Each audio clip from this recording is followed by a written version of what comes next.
Loading awesomeness. We're here. We're live. We're coming at you. The dishes are not being done by me because there was a surprise attack of kids at my house today when they got home from camp Oh my gosh. and they just wouldn't leave. You know, it's one of those things where the parents come to pick them up and then like 45 minutes have gone by and I'm like, this is a party now. Do you ever Please take your kid home. It's Tuesday. do you ever find that there's like some parents that like cannot have their kid sitting still just like at their house for the day? They're like, I have to get my kid over to your house. Like we need to have play dates. Can we have a play date today, tomorrow, the next day, another play date? And it's like, actually, my kid needs a break. Like, Dude, Heather, need some like time off. becomes friend, you know, like when these kids are like 1 or 2 years old, she becomes friends with like 10 different sets of parents. And now, 5 years into it, a few of them aren't married anymore. But those Yeah.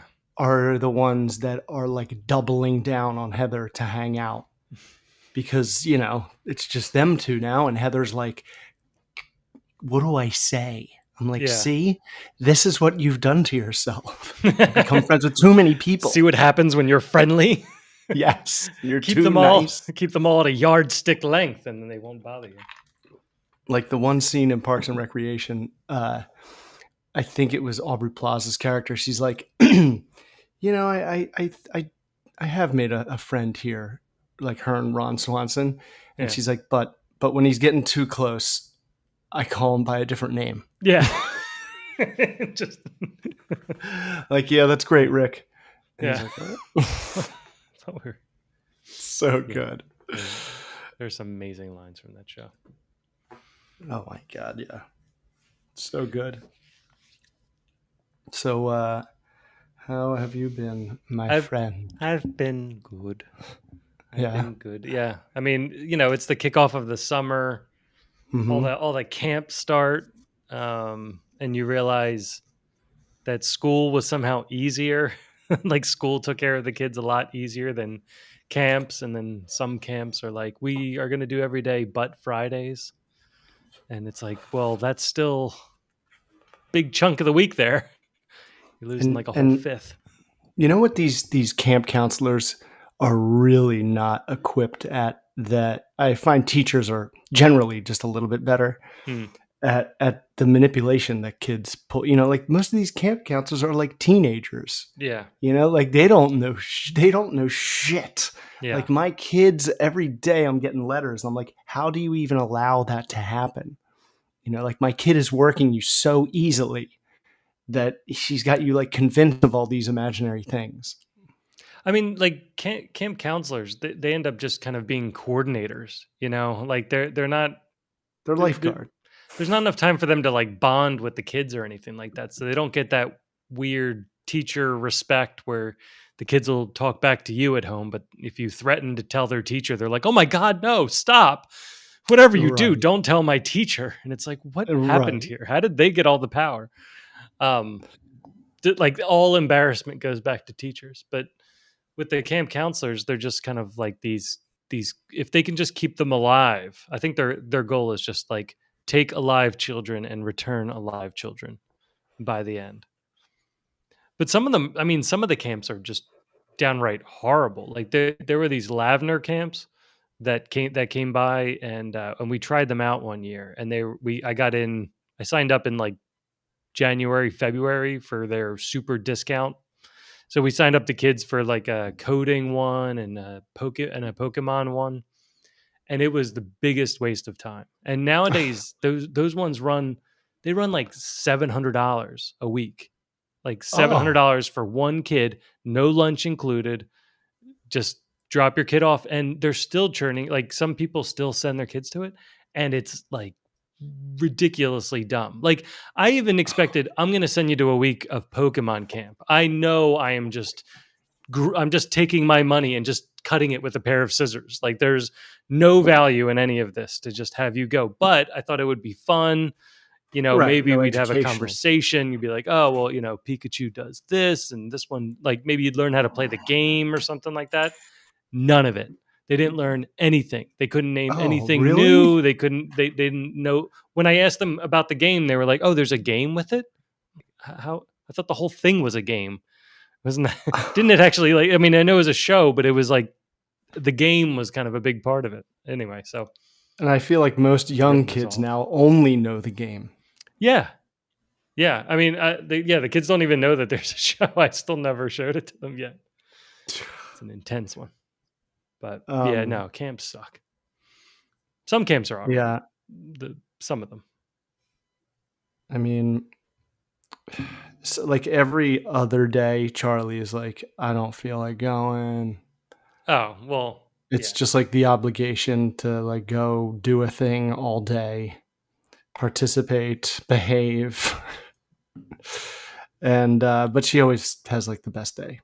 yeah. It's one of the one of those things. As soon as they get there, they're like, "Oh, this is perfect. Like everything's great now. Bye, see ya."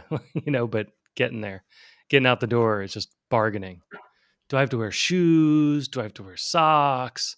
Why do I have to wear this hat? Where's my other hat that I And I mean, left at a friend's house? I want that one. suntan lotion Oh my God. Leo just had or like baseball long camp. sleeves. He had baseball camp for the week, and we were just terrified that he was going to get scorched.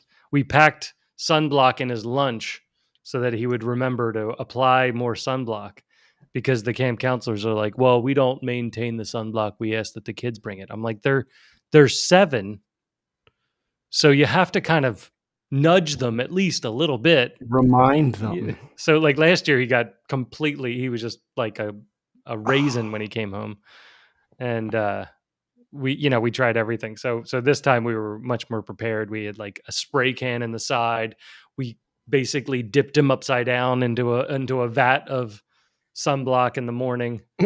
He had this hat thing that you it's like a rubber band thing that you put around the hat, and there's kind of like a thing that hangs out down over your neck, so it turns like basically a baseball hat into a fishing hat type thing. Oh, and nice. then and then uh and then we just loaded them up, and then you have to worry about the psychological part of it too, like the social part of it. So we just shoved 500 packs of bubble gum. We're like, when you get to the camp, just give out bubble gum to all the kids. You'll be the number one star, because bubble gum at baseball camp is like cigarettes in a prison, so he just gets in there, and we're like, just keep handing them out. I'm gonna I'll visit the commissary every day and get you some more. Don't worry about it. That's Just so true. And he's like, It "Oh my it gosh, is so many like, people are my oh, friends." I'm like, something to do while I'm just standing there. well, yeah. Also, you think about it, like when you would go to those camps, even when we went to like football camp and stuff like that, if you could get on the good graces of like the senior or like the oldest kid on the team, it was like a golden ticket, because Oh, it, yeah. like then you were on easy street, because nobody was going to make fun of you if the alpha in the room is taking care of you. So it was always, I'm like, find the biggest kid in the room and give him a piece of Trident. Right. Speaking of alpha, I didn't want to jump into this, but I want to get to the next topic. Hmm. So I want to get to topic number 1 first, because I am interested. I remember like 2003, I forget when, but I was in state college and DeWitt was my roommate, or, Mhm. and some neighbor brought over 28 Days Later. Oh, was it? No, it wasn't a neighbor. It was Moose. It was our roommate, Moose, who was like this new He zombie eventually movie. And moved in and never left and became our you know, roommate. but like in my brain, I'm like trying to make the connection. I'm like, who the heck would bring over a zombie movie and like get us to watch? I was like, oh yeah, that's right, our roommates, not some neighbor. Our roommates. So, and I remember, dude, and for the last 20 years, if anyone ever asks me what's your like favorite or most scary horror movie, dude, 28 Days Later, the way it was shot, and the way that the people acted when they got that virus, Yeah. brutal. It haunted me. Like, it was so good that it stuck with me. I could never watch it twice. It just stuck with me. And then they made 28 Weeks Later, and I was like, this Yeah. feels like this feels no. and now 28 years. So I'm like, okay, well, it's the same guys from the first one. I mean, I could see And 28 weeks later being scary if you rented it thinking it was some sort of like early pregnancy movie, and then you watched it and you're like, wait, this isn't right. This isn't the right one. Like then it could enhance it. But it felt like it was just kind of, it was like one of those middle episodes of yeah, Walking Dead. Like where it's just kind of like, oh, okay, I get it. But it kind of felt like Jurassic Park 2, like the lost, like where it was like, right, this is a lot like the first one. right. It's like, didn't we A solve some of lot. these problems? Like, I thought we talked about this. Another car is falling off a cliff and being saved by a tree. Well, lots of trees catching cars in A this lot world. of cliffs. Yeah, a lot of cliffs, a lot of Trees and cliffs. well, because the writers would write it and they're like, all right, so then they drive off the cliff and it's like, so they're dead. No. No, they can't die. Well, they just drove off a cliff and it's like, yeah, but a tree catches them. It's like, yeah, Yes. so they're dead. It's like, no, the tree caught them. It's like, yeah, but they were falling in a car and like, did airbags deploy? No, they just kind of abruptly jerked a little bit as they hit into a tree. Like, I like if I bump into like a pothole too much on the highway, I'm like, like my shoulder hurts, like, and I know. they're just Right, recovering and feeding a bronchiosaurus Right. 5 seconds Sneezed on later. 'em. Yeah. So I was interested, and I had a window to go see a movie, and this was the thing that was playing that I was like, okay, I want to see that, and holy f, man, like I don't. It's weird, having kids, and when kids It are is weird. Yeah. in the slightest bit of danger in a movie, I'm kind of like, can you just get past this part? Oh my gosh. Yeah. You Because it's can't. just really tough to suspend and not like connect. And like, dude, the first like 5 minutes, I am like, I think I gotta go. I don't think I can even watch this. I think I gotta go. I gotta Yeah. go. And dude, it was only me and another guy, and the guy was like in the row in front of me and like 7, away. Hmm. So we weren't close. So you had enough buffer. I pulled my phone out, and like he couldn't see me, and I was just staring at my phone and like kind of glancing up at the screen, Right. because I didn't want to know how far they were going to go, because I was like, oh my gosh, they're doing this right away. Yeah. And I don't know what it is about the casting or the director, but like everything looks so real. Like it doesn't look pretty. It looks kind of like someone's filming real life. And these kids are like, but I muscled through. Yeah. And it didn't stop there. Like there were other parts where I was just like, nope, and had to just like look down at my phone and watch like whatever. I mean, I remember, like there's only one episode of Black Mirror I couldn't finish, and that was the one with like the little kids in it, where like the little kid, like they were going like into her brain or something like that, and I'm like, I'm out now. I just, right, next. Like I'm not coming back to that one. It's like, it's like a little girl one or something. I was like, nope, I can't. That's like the one thing I can't do. Even in Doctor Sleep, like when they were like going after like the kids, I was like, I can't, like, I don't know if I can handle this part. Like, I don't know if I can just seeing kids in trouble. Like, I mean, even like Spider-Man turning to dust, like hurt my stomach to no end. Like when he was scared, he's like, I'm scared, Mr. Stark. I'm like, oh, okay. This is a Marvel movie, right? I'm not supposed to feel this. Even right that dude, and even in that scene, if you catch it, Iron Man says, "You're okay." Like he's even like in denial. Like no, you're fine. You're okay. You're yeah. But yeah. With a zombie movie, I don't know if I'm ready. And if I see a child in danger, I immediately am like thinking of my own child, and then I'm immediately like, I think I would be able to pull another man's head off of his body. if he was endangering my kid. I think the adrenaline, and then I'm like not enjoying the movie at all. I'm in Yeah. this state where I'm like, I think I could get enough adrenaline. You're like looking at that other guy. You're like, if this guy gets over here, if this guy comes over here, I'm gonna rip his head off. Dude, I I need to swear, prove to him. part of the reason I didn't leave, it was because he was there. I was like, I can't just get all my belongings and clunk out of here like a sis. It was scary. But it was brutal. And dude, for like 20 to 25 minutes, I was like, is there even a freaking story going on? Like, can I even follow anything that's happening right now other than this isn't a spoiler, but it is kind of like it reveals the setting. Right. And it's relevant because it's that same island, dude, that like you get to the mainland of England from when it's low tide because of this land bridge, but then you can't when it's high tide. Mhm. Same place. So I was like, are they all just going to be stuck there? This is going to be this is going to kill me. Oh, it's gonna be like a Dusk Till Dawn type situation where they're kind of stuck in the situation. I enjoy Also a things zombie where movie. they're stuck. I like it when people are stuck. I like when a cast is stuck, but not zombies. That's just like, oh man, this is going to be brutal. Because So, it's like wave it's after not. wave. Yeah.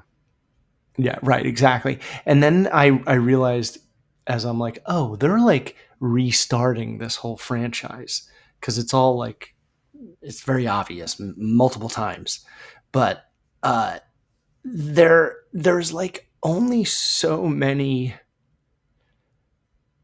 things you can do with zombies to fill time. And Yeah. one of them, it's like fucking inevitable. You have to be chased by them. So it's like you really got to come up with some creative swerves and twists and just structural things to be chased up and down and around. And that was kind of like the best part of the whole movie. The Is chasing. how many different ways it was like, oh my god, you're gonna get up, no, you're dead, and then it's like, oh no, we found this different thing, and it was good and it was believable. I mean, obviously there's a huge plot twist that is a spoiler, Hmm. and that's obviously why I think they're making more, and they never really have done it with zombies in anything I've seen. So It's a love story at the end. it It's like, I love you. It's like, oh my gosh. You're not far off. Let's try and breed with them. Yes. So. And it's weird because it's quite a leap, Yeah. but you're like, oh, and then Ralph Fiennes, I forget. He's this actor who's been in, a million things. Hmm. One of those great actors who probably hasn't won an Oscar, but like is going to like any second. He is like this doctor kind of guy. And he shows up and, exposition dump.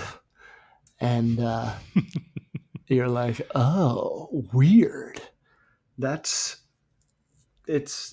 I mean, if you like the first one at all, then I 100% recommend it. I mean, it's definitely like the end of the last few seconds of the first one was heart wrenching. I don't remember.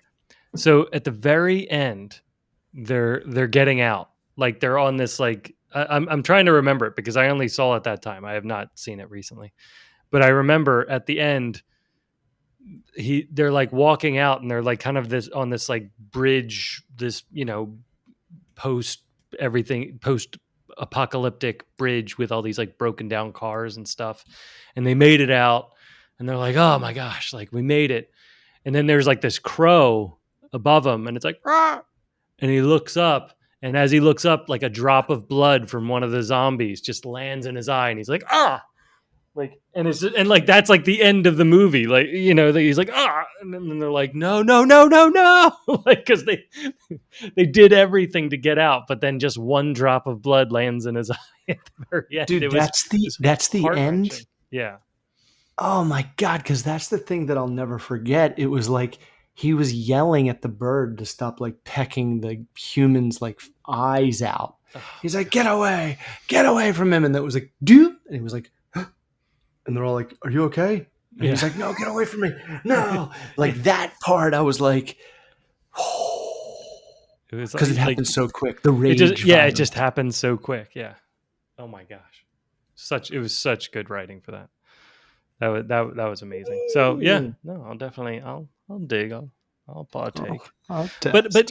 with scary movies, I'm not much of a scary movie guy. Like I think the last one I saw was Doctor Sleep, and I really enjoyed that one because it was kind of balanced with kind of superpowers, Hmm. nostalgia, Hmm. and And then kind of Obi-Wan. and a cool and Obi-Wan and a cool presence of um like a good villain. It was a very good villain. So I enjoyed that one, but I remember watching like the Paranormal Activity series. Like I was like, all right, I'm going to sit down. I'm going to watch all the Paranormal Activities back to back. And the Oh way I yeah. watched them, I was like you in the theater. But I was my method wasn't look at my phone. It was look at only this quarter tiny part of the screen, and I'm like, I'm still watching. I am still watching. I'm just Dude, watching this corner right here because I don't know what's going on in the rest of the thing. And I was just kind of like focusing my eyes down just to watch the one little I corner of did the room. I'm like, for I think it was Talk to Me, where they like oh, I remember you talked grab about the that one. hand. Yeah, There was parts where I had to like just do this. I was like, mm-mm. right. Just I stretch it. can't look. I just kind of know what's happening. I mean, I like those uncomfortable ones. I don't like the jump scares too much. I don't like. I like when it's something that you're naturally scared of, and it's just the anticipation of the unknown is always.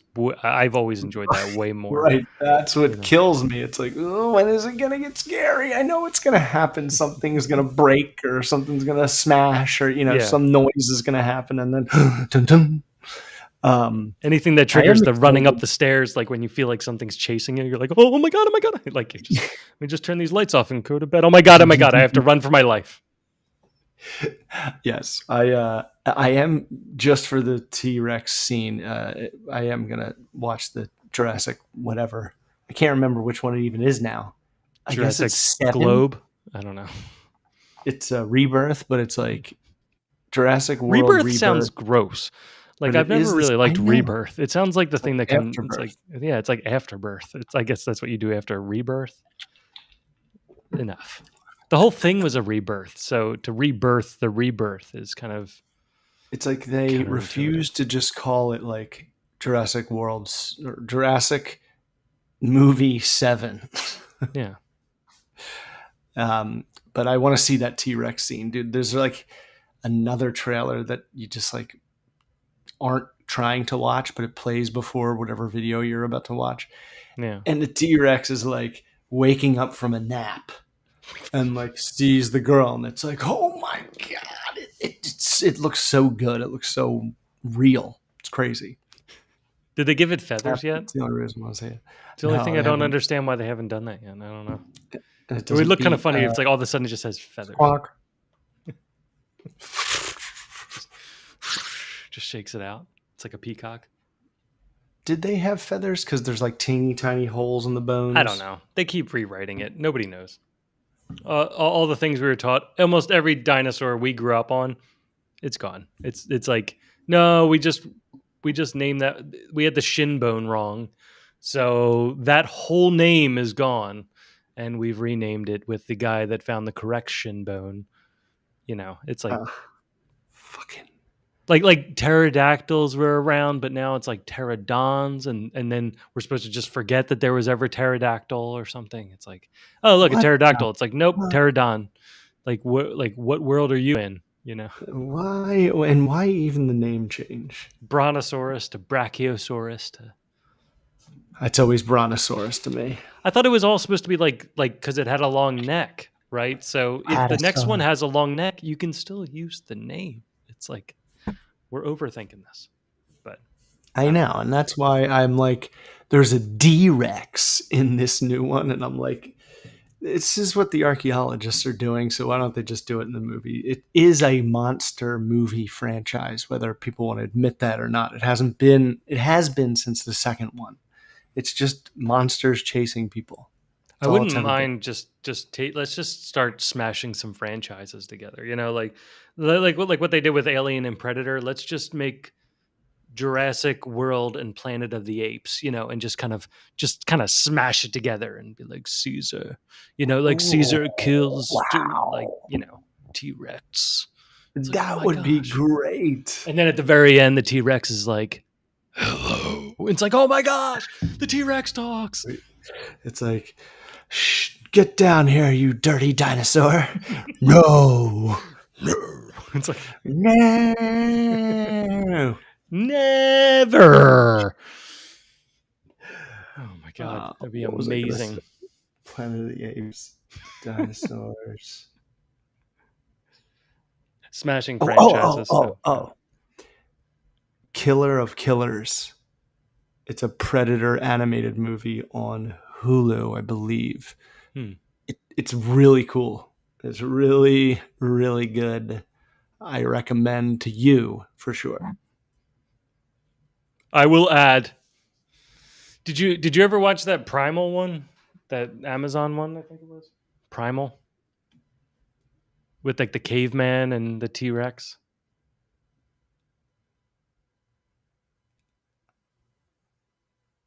I think so. It was also done really well. Was that a Predator project? It was very well, I don't know, we were Predator just talking. story? I mean, it was very Predator. Oh, Predator, like the franchise Predator? Yeah. Oh, all Or right. no? Sorry. I thought you were just saying like Predator Prey. I didn't No. like that. So here, Like let me that just Predator. let me give you like a teaser. Okay, no spoilers, no nothing. I don't care. It's nighttime. I know. Yes. I can never tell.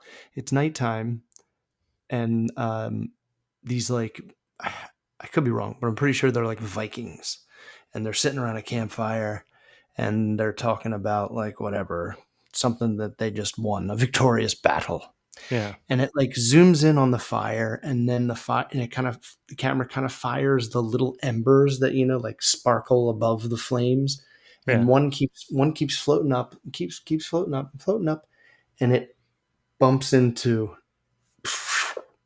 the predator's like armor, but he's like invisible and he's standing on a tree, like watching those people. But like the little tiny ember like lit up him so you could see him for like a split second, Mm. but only like his arm. But you could like hear him. And dude, for a while, I forgot I was watching a Predator thing.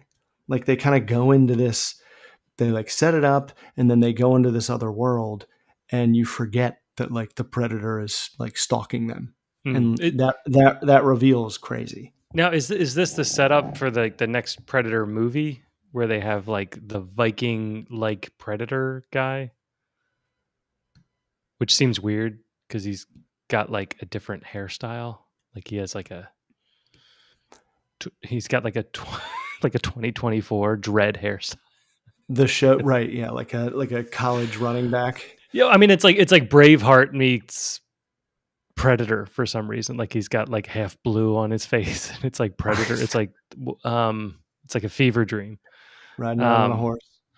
but no, I'll definitely check it out. Normally, I always like animation. Not all animation, but I like a lot of animation. I watched that new Batman samurai one, like Ninja Batman, which was like a sequel to the other samurai Ninja Batman, Batman. and it was I couldn't get it was probably a cool concept. Like eventually the animation got better and they kept switching the type of Japanese animation it was using, but the main one was annoying as hell. And I just could, it's like that weird, cheap 3D type faces where nothing like matches up with like their expressions. Like they're just like these like toys that keep moving around. Anyway, but normally I like animation because they actually have to like, think about it. They have to really think about the story because normally the animation takes a lot of weight. They don't get like a million takes. They have to keep like redrawing it and reanimating it and revoice acting it. So everything needs to be kind of perfect and thought out before they get started. So I normally like the animations for that. And that Dude, Primal was a good example of it, because that was all. There was like no dialogue, and everything was through like the facial expressions or like mannerisms of the animals and stuff. So there's almost no talking. But Predator. oh, Primal, dude. This is another thing that I like finally remembered and started to watch, and then got interrupted. It's not one you can get. You can't really get interrupted with it, because it's like, because there's no talking. You can't. Yeah, there's you no. can't just throw it on and start doing the. I loved it. It dishes. reminded me of You like really have to watch Max. it. Yeah, It reminded me of Max, where there's very little talking and it's a lot of like action. But there was another one that I watched called Parasite, and it's like a one. oh yeah, the There's only Oscar. like the one. Did you? No, not the movie. It was an anime called Parasite, and it was about these parasites, these like aliens. This won't ruin it because it happens in like the first. You need to understand the premise to be able to be like, all right, maybe I'll watch that. The premise is these these parasites from space come down to take over the world, and one by one they kind of land on people, and they're supposed to replace their heads. So they bite their heads off and then kind of clay face themselves into their heads and then control their bodies. And then they're supposed to just slowly take over the whole earth.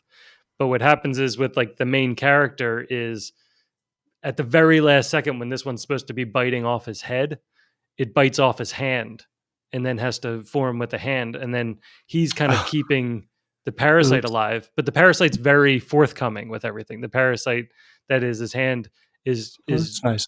is trying, because he's like breaking parasite type rules. Like the rules are you bite the head or you die.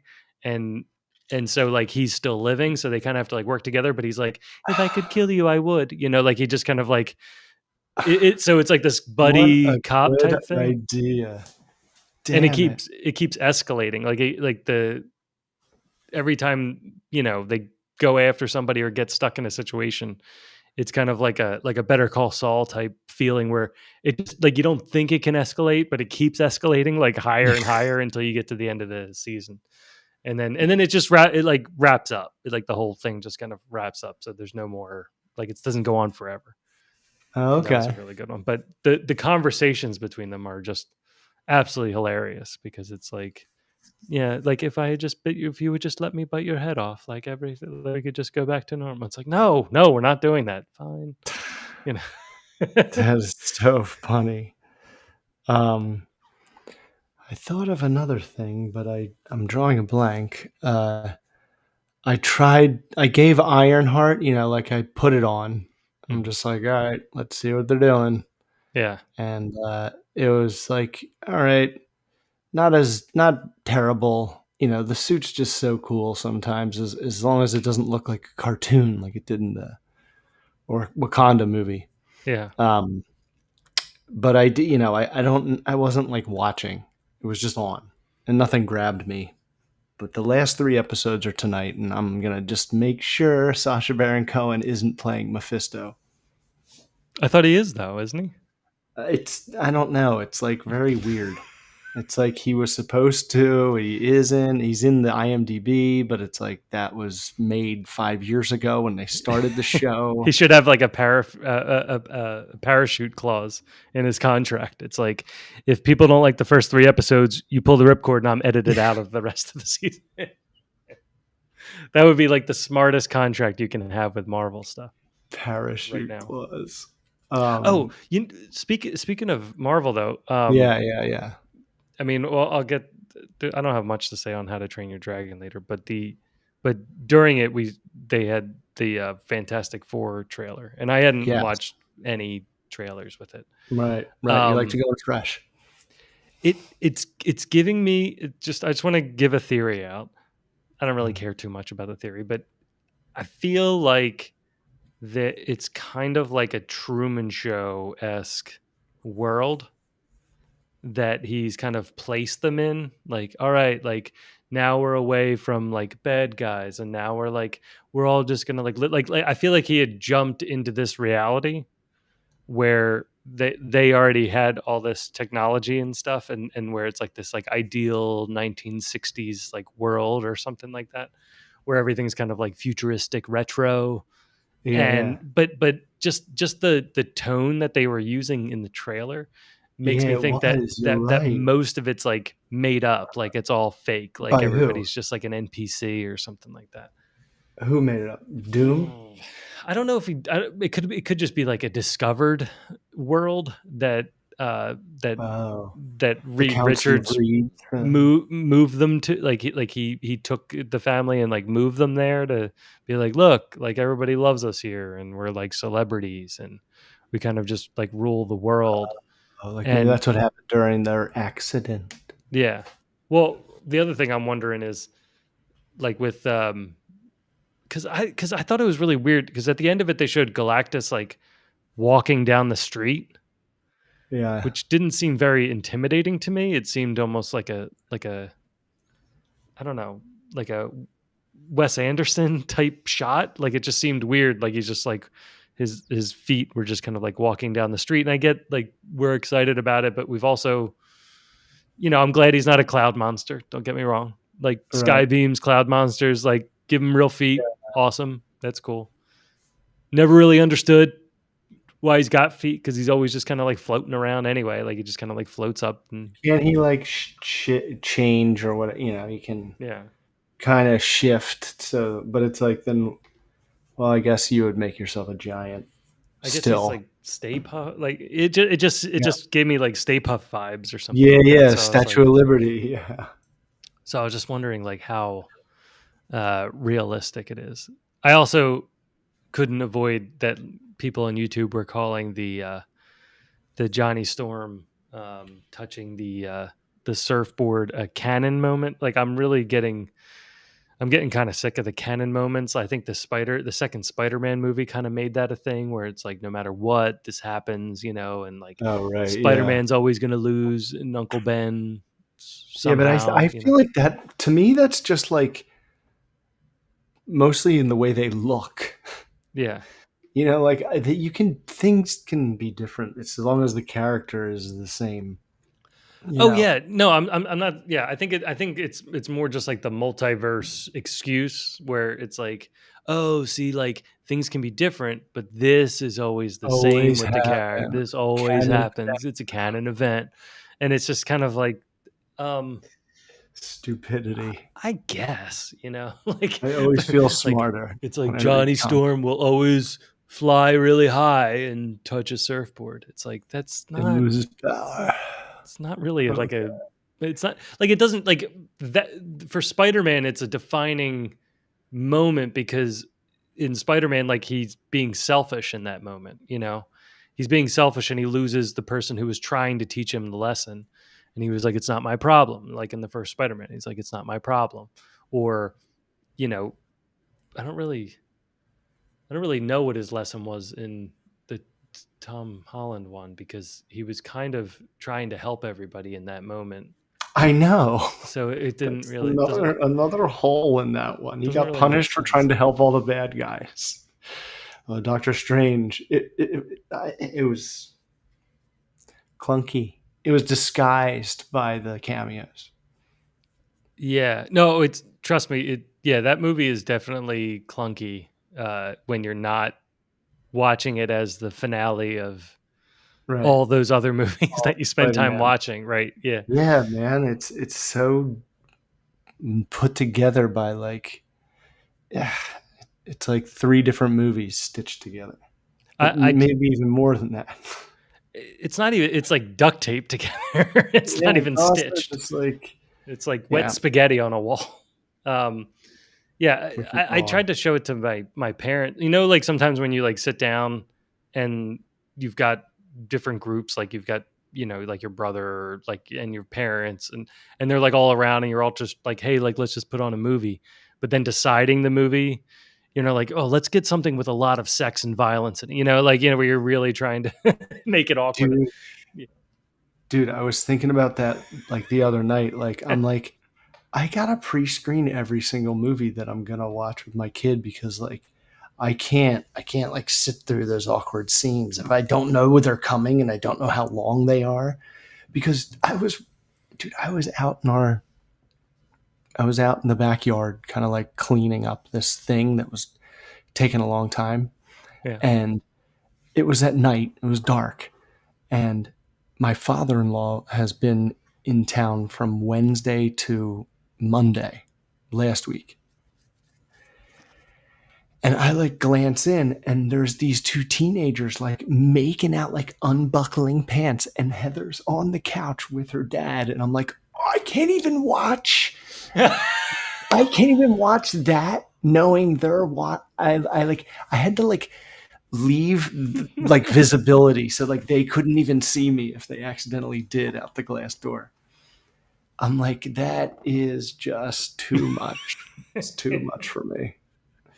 Um, and having your father-in-law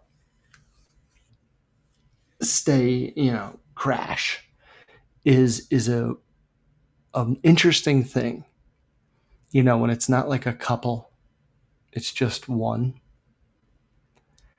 Because they try to, well, at least mine tries to not be in the way, but like take up vast amounts of like area doing one thing. Like he cooked for us 2 nights in a row, like damn good food, good, Yeah. warm, hot home cooking. And I loved it. But like you can't even like attempt to go into the kitchen because you're just going to get like checked against the refrigerator like it's a hockey game. I never realized how possessive I am of space in a kitchen until you've got people over and they start doing things in the like I've never realized how quickly I can go from I'm perfectly fine to I'm going to murder this guy in the theater. Um just I'm going to rip this guy's head off just because In the like theater. like you could be cooking but then someone's behind you and you're not even turning around to reach for that pot or anything like that, but just the fact that you're blocked from because all of a sudden you're Chef Ramsay, right? Like all of a sudden you're you're yelling out commands and trying to run things to the hot plate, and but like in your head, and it's like you don't really need to be there, but it's like, oh, get out of here, get out! Like it's like this spatial problem that explodes like in your head, at least for me. Yes, that's exactly what it is, dude. It's like two orbs that are like almost trying to like not do the same thing, but like also do the same thing, but like not step on each other's toes and like stay out of each other's way. Because I'm like, yo, grandpa's in town, like, you can kind of like steer the ship for like the end of the week and the weekend, like do your thing. Like it's just let me know what you need. You know what I Yeah, mean? yeah. Like I get it. Like I get it. You can kind of, but then it's like, well, where am I gonna go?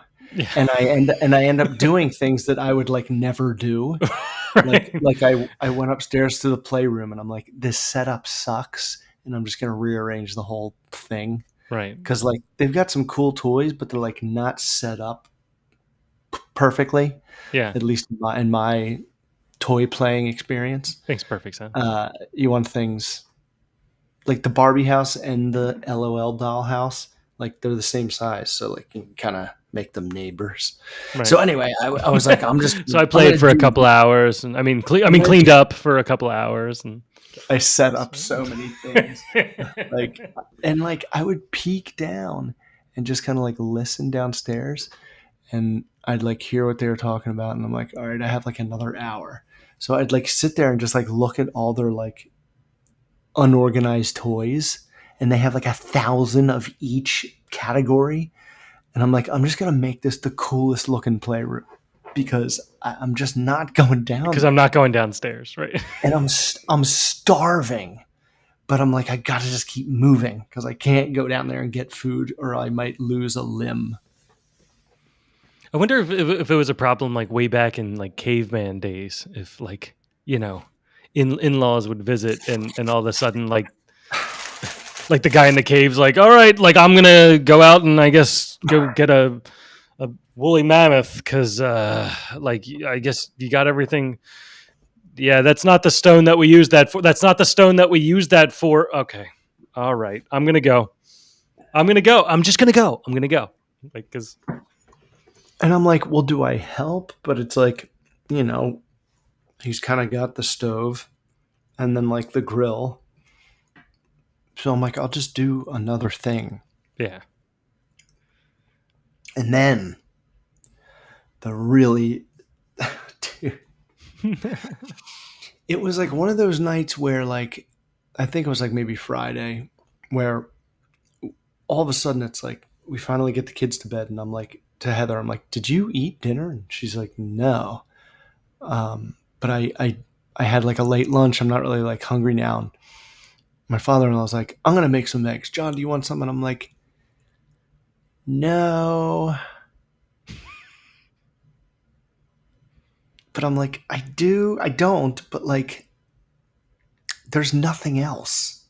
Like, there's nothing else in this house that like makes sense to make at this point. It's like almost 10 o'clock. Right.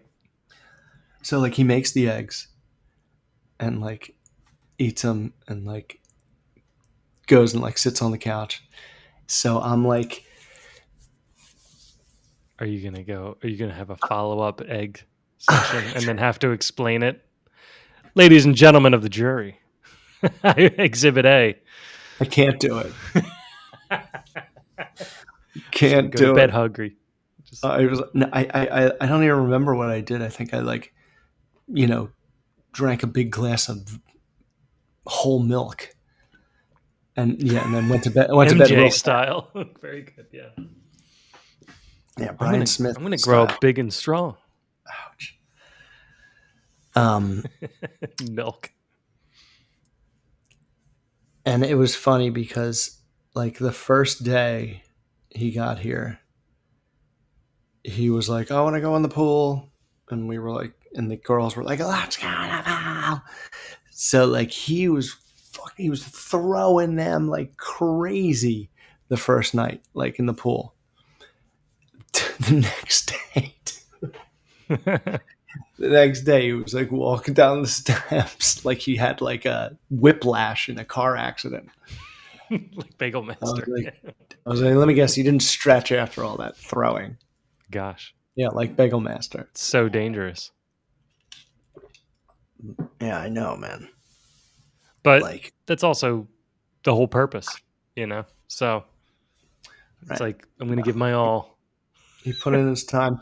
And then like on Saturday we just had a real great day, sitting around the pool, me, Heather, father-in-law, the kids, and my sister-in-law was here too.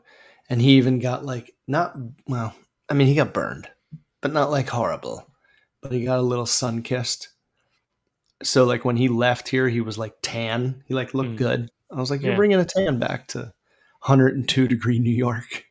Yeah. But it was like here. it was dude, I just hate getting pushed out of the routine, the norm, the schedule. Cause it's just tough. I have a hard time jumping to like an alternative when like, you're in like a routine and then you're like, wow, that routine is irrelevant now. So you have to find a different thing to do that you would, other than what you would normally do at this time. Sure.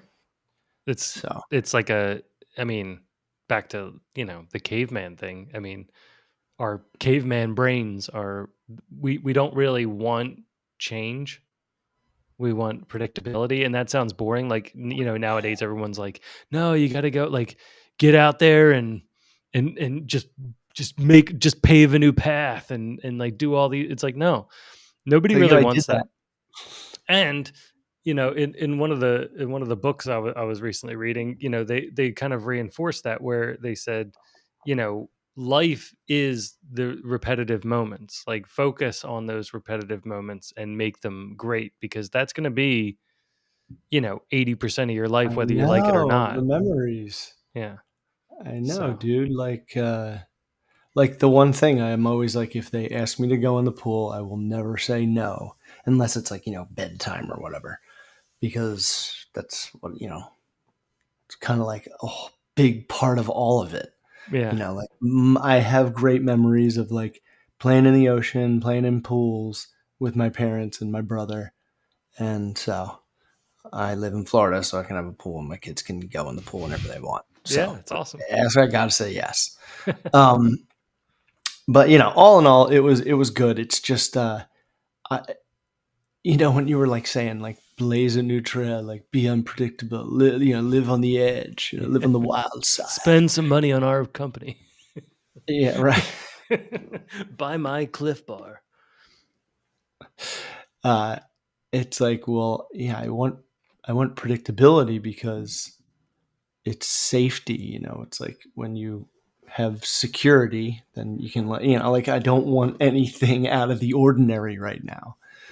And even when it's like a relative, it's like ah fuck. I have to like hold my breath for like 5 days. I mean, you are speaking to a guy who lived with his in-laws for 6 years through I mean, I COVID. live, I lived So, with my mother-in-law for 8 months, and that was rough. But like, dude, that many years is like, uh, uh, I mean, it was fine. It was good. I mean, it had positives and negatives for all of us. Like, I'm sure I was annoying. yeah, You but know, like, you're, but like I'm not gonna privacy's say out the window, and yeah, like, right. I'm not gonna say your role, but like your expectations in the house were just kind of well, like, I mean, it's also your house, forget it. so it's also like, how do you I didn't want to how do say you that. You're control you're the somebody who's man of that house. 65, like, in your house, like, who's 60, like, in your house? You You're like, know, do you punish it's like, him?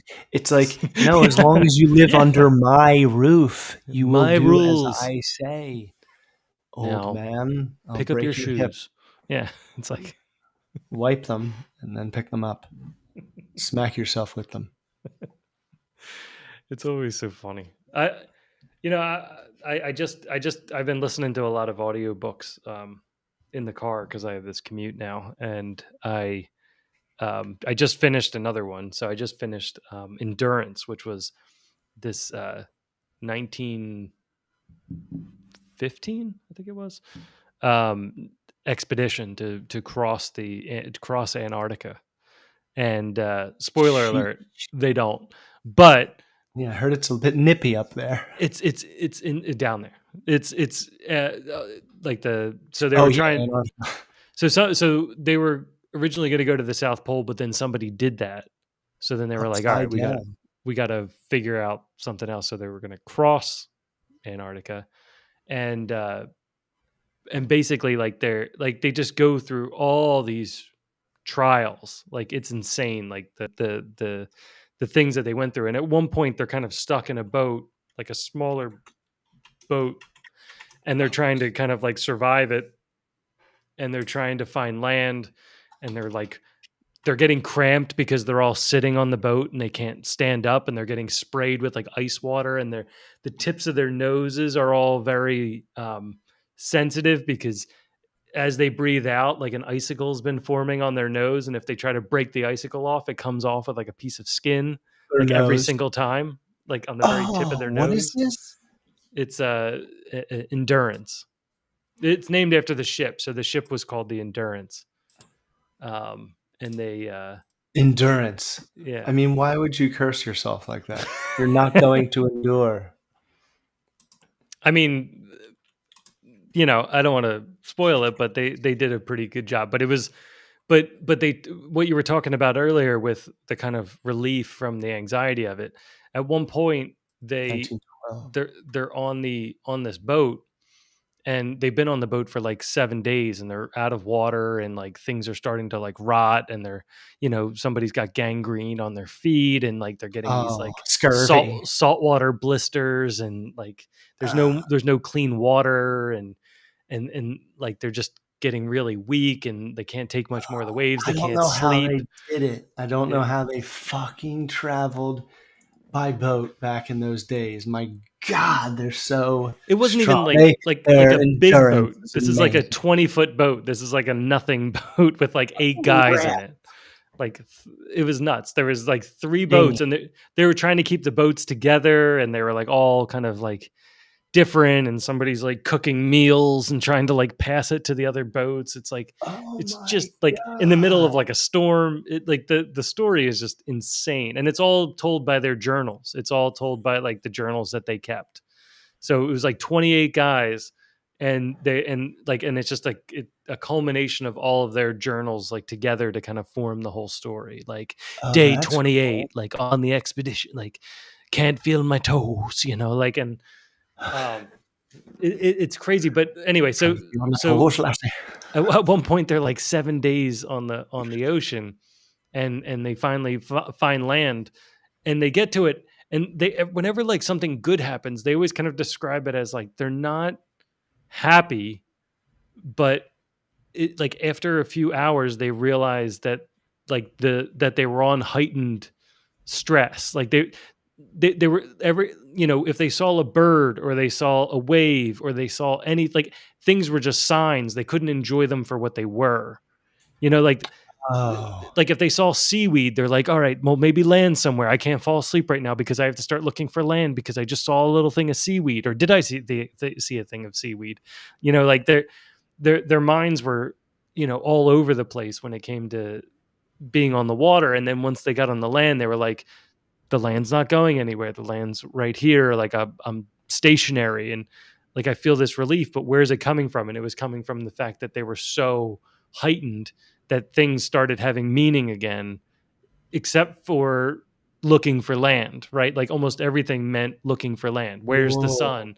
Where, like, do we see more ice coming up? Like, and at Yes, night it was the like pitch black pathos. too, which is insane. It was an Ugh. awesome story. Awesome I story. can't even And imagine at night with all clouds, just pitch like black.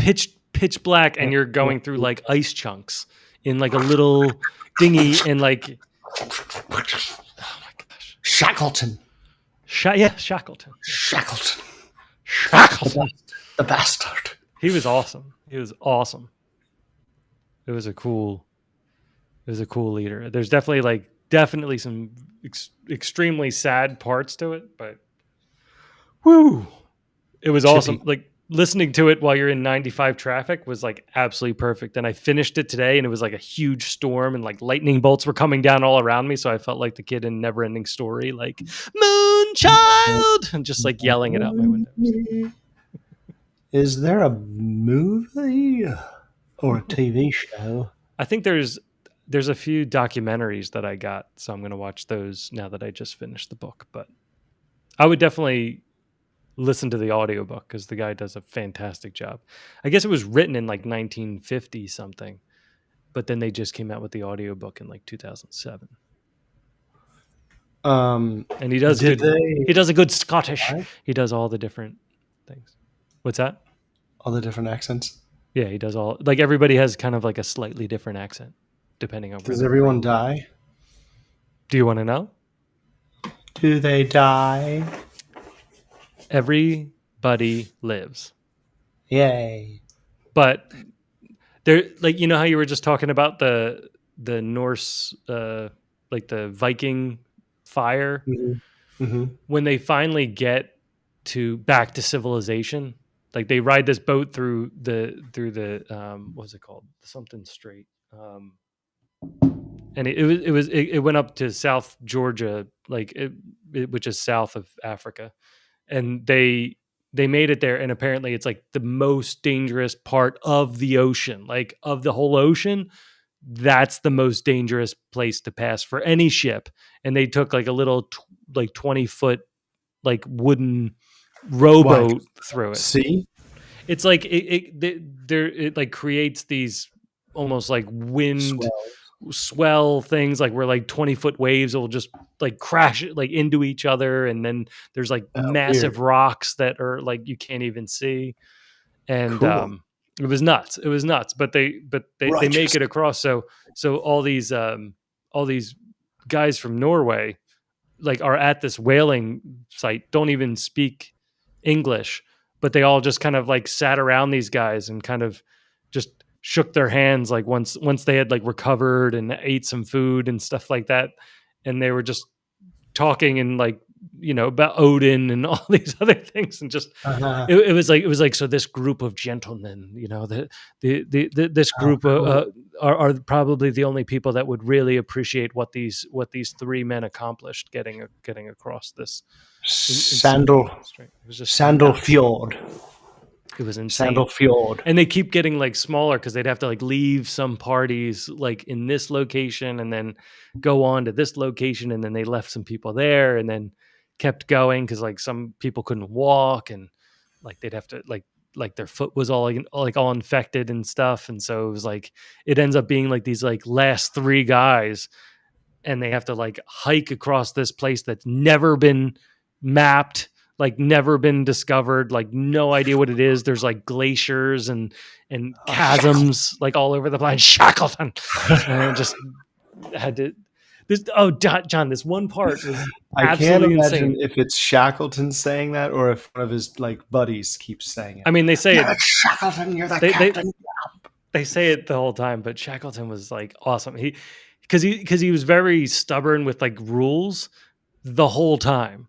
Like Uh, people were like, "Let's do this. It's risky," and he's like, "Nope, nope, nothing oh, risky. We're not doing cool. anything risky." And they get to this point where they lost. They packed up for three days food to get to this town. Like they're on the island where there's That was time. civilization, but they're in the wrong part of it, and they have to hike to it because their boat got smashed against the rocks. So they can't take the boat back out. So it's like a 30-mile hike to get to where there's land, but they have no idea what it's going to be like. And in some places it's like 10,000 elevation or something like that. So they're Fuck. hiking. They're hiking. They take the screws out of the boat and screw it into their shoes so their shoes have grip.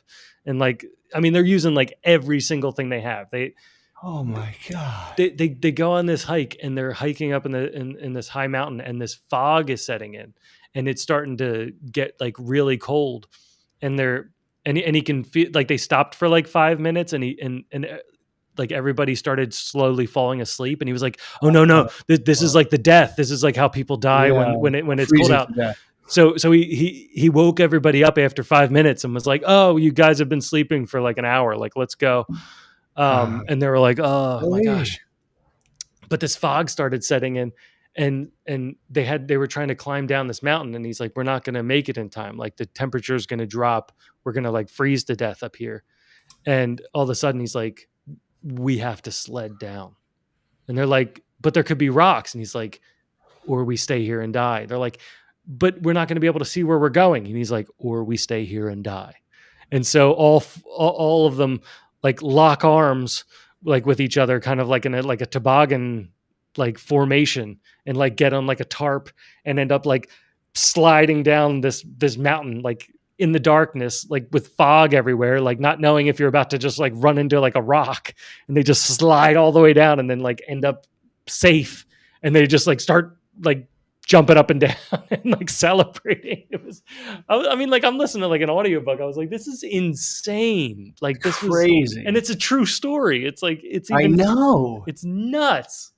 And I'm like, Dude, the place I got upset that where there this was no thing milk with my cereal tonight, like just putting things in perspective. Like, the setting for where this crazy part of the ocean is insane. It's like basically where like plants started. And it's like so like I'm reading about that part of the ocean thought to have formed during the late Eocene. mm, Eocene is like 56 million years ago. Modern fauna appeared. it's nuts. It's nuts. The way they described it was like awesome. Man, a Like minor tectonic plate on the edge of South Atlantic and Southern Oceans. Crazy. it's like everything they started would start with like no one's ever done it. It's like the only people that have passed through this had a lot of trouble, and they were in like full ships with engines. You know, like they weren't in like a little dinghy. It's like nuts. Yeah. And already, you know, like a year and a half in of barely any food and eating, you know, seal blubber to like stay alive. Oh It's like my God. Yeah. Like I'm dead. I'm dead the second day now. But yeah, it's just, that's like a nightmare on a nightmare. that's all it Where was. like, It was like compounding nightmares. oh, Like I just hated trying I hated the beginning or end of every chapter because it would be like, and then they looked up and what they saw disturbed them. I'm like, no, like give them a break. I wanted it to be like, and they saw the golden arches of a McDonald's. yes. Everything was fine. Yes, it only lasted for 2 hours, but they could get a snack. Yes. Um, did you, when I went and saw 28 Years Later, every time, well, the two times I walked by, went to the bathroom or whatever, walked by the other theaters, and I walked by one of those, it was so loud. The score was very epic sounding, even though that doesn't make sense. But, it was very John Williams sounding. Did you like it? For How to Train.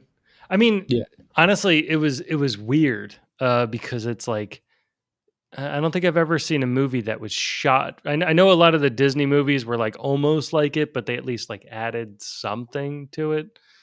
The How to Train Your Dragon only added like two small semi woke scenes to it. And it was and I was like cracking up watching them because uh because everything else in the movie was like shot for shot. You know, I mean, it's like Gerard Butler is the dad and he played the dad. It's like they did a Dude, fantastic casting job. the camera, I mean, the trailer looked, yeah, like the exact same thing. Everything Like was. the It was trailer like for the original one. the music beats, the sequencing, the expressions. Like they basically went one for one. How to Train, like they didn't really change the formula. The only part, and I'm not even, I think they had maybe part of this in the original one, but I feel like they kind of explained it out a bit more because they not only like had this like they brought all these people from different regions in, which was fine. Like, but they explained why they were there too. They were like they weren't just like extras in the town. They're like, oh, and while you're Yeah, 'cause we're visiting, exclusive. yeah, they're like they're like, well, you know, We're inclusive. they're like, welcome from your sun-kissed coast, which explains your melatonin. You know, like it was very, like with the Vikings. It's very funny. I was like cracking up because it's like we're having you here, but we're also going to get ahead of those online comments too. So we're just kind of getting right in front of the comments, and now I've explained it so nobody can really critique it because I've explained it very thoroughly, and we're ready to move on. So it was I enjoyed that very much because like really it wasn't wrong because they explained it. So I was like, oh, okay, Right. They it's they cool. eight miled it sort of in a way. They did 8 Mile it, yeah. So I was appreciative of that. Uh, So I don't know if they there's did it to make fun of it or just to see if it was almost like a honeypot, like they left it out there to try to catch somebody in it before like somebody watched the actual explanation and stuff like that. So I thought that was kind of funny. And then they sort of made one of the kids who was they hinted at it, but then they also contradicted it. So again, it felt like it was another honeypot. I feel like DreamWorks was trying to kind of do the Disney woke like injection into the movie, but they also countered it immediately. So it was very confusing as to what they were trying to accomplish. So like the one kid who's like a twin for the dragons, he was talking like this for like a lot of the movie, but then also he was giving the other guy girl advice. So I was like, I'm like, I don't even know what. Are you doing woke or are you doing stereotypes again? Like, I what are don't we? know. Where are we I now? They're don't think they getting even know. blurry. Yeah, it They're was getting so very confusing. blurry. So, I mean, I had my sensors open because I don't trust like anything that comes out. Not that I care if like, but it's just like it was just funny to watch. But everything else was like beat for beat. Um, I found it kind of boring just because it's like I like once you've already seen a movie to then see it And it's again. like, It's like this okay, movie's about a flying dragon. Like, there's probably so much CGI. Like, how much different is it than the animated one? They're I, both animated. I do I didn't One I is need to just give them. sharper. I do think Blah, blah, blah, blah. like Oh, when you see the characters, some of the characters are a little tough because they're bigger in the animated one, and then they try to make them bigger. So, like the one kid from Deadpool, like you remember the kid, the fire starter kid from Deadpool, hmm hmm he plays kind of the I forget who did his voice in the original one, um, but he was like kind of like the fatter kid in it, um, and he was in this one, but they made him so large, like with like all the padding. They did the same thing to Gerard Butler, so they made Gerard Butler like really huge, but Oh, like their right. heads To were make them still the look like same the size. animated. Yeah, but they were like big, but then their heads were the same size, so it just felt like this like little tiny head on like a big, like somebody just took their football helmet off and left their shoulder pads on. It Right. looked a little weird. But a lot of the casting, like they did a fantastic job with the costumes and to match the costumes to the animation because a Oh, lot of the yeah. characters looked identical Oh, that's to cool. their animated counterparts. Like their hair was in the right place, Oh, their that's outfit crazy. was exactly the same. So when you recreated some of the scenes, it felt like you were like your brain was going, "You've seen this exact thing before." But I mean, Yeah, it's also the same movie. that's what it felt like with. I know there was another one where it's like just the same thing, and I Well, I can't mean, remember. Disney did it a bunch of times, like with Lion King and But Lion King was, yeah, it was pretty similar, but the voices were a little different. Ghost in the Um, Shell. Uh, I don't know which other ones would be. This was the most exact. yeah, and that's not even Disney.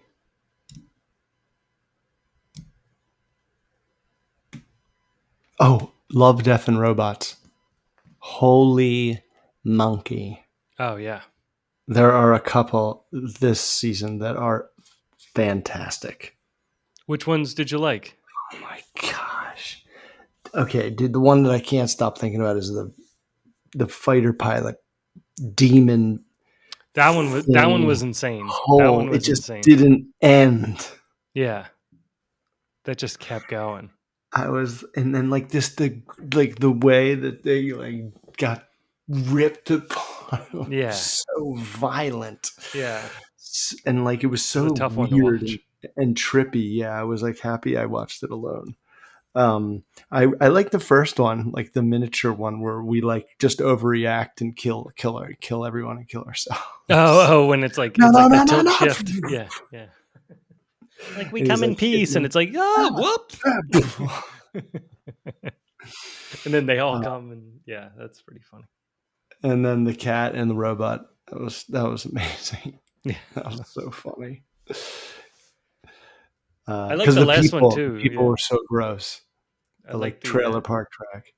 the other cat one too. The poet cat one,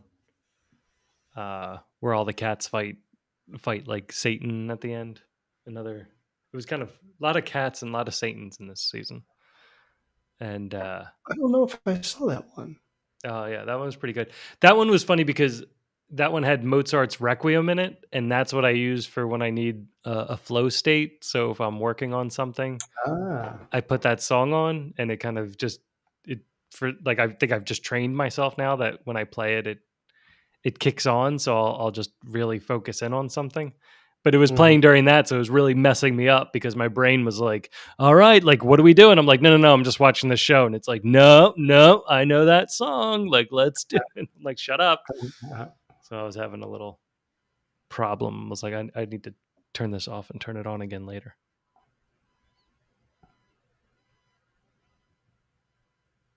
I guess I never.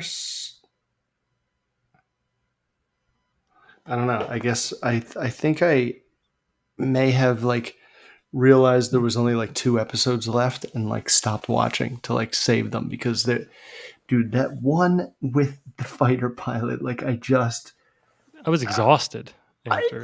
and when it was over, I was like, I kind of didn't want it to stop, but I did want it to freaking stop. Yes, it was Yeah. exhausting. Yeah. It was so brutal.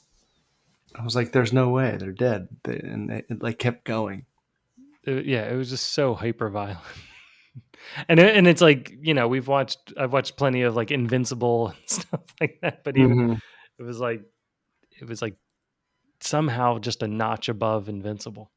Yeah, it was just like pain. It looked painful. Like I Yeah. was like, "Oh my god!" But it was like animated, so I can handle it. I barely could handle it. I was like, that's enough.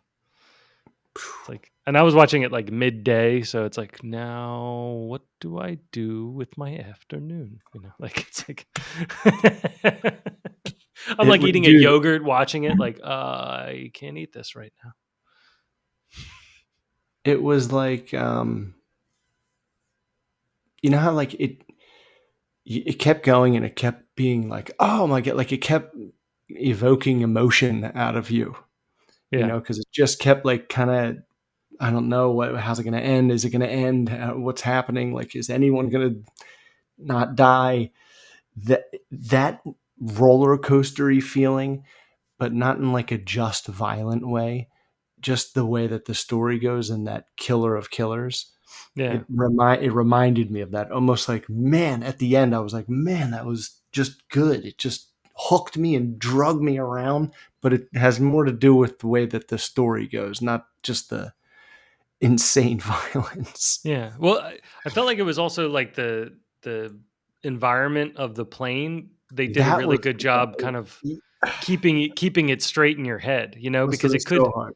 it could like harshly cut to like different parts of the You're plane, and then like, you're like, oh, where are we? things Are we upside down? bigger than I thought it was, I Yeah. guess. It doesn't seem to be on the same. It was almost like The Shining. It's like it's not matching Yeah. anymore. It kind of gave that claustrophobic, like it's happening in here. And the longer this goes on, the less like if this plane gets completely destroyed, then like this thing's going to be okay and we're all going to be dead anyway, right? So it's kind of like how much damage like can we do to it and the plane and still survive? It's like a ticking Oh, time bomb. dude. And then the babies. That was just so the three boys. Yeah. I was like they just, some of these things are, I'm like, I could come up with something like this. Yeah. It's like almost like strip away, all self judgment. And that's what gets on this show. It's like Yeah. someone just kind of like drills down to like their imagination with no noise. 3 giant babies. It's the apocalypse. That's just what happened. That one was weird. Yeah. I couldn't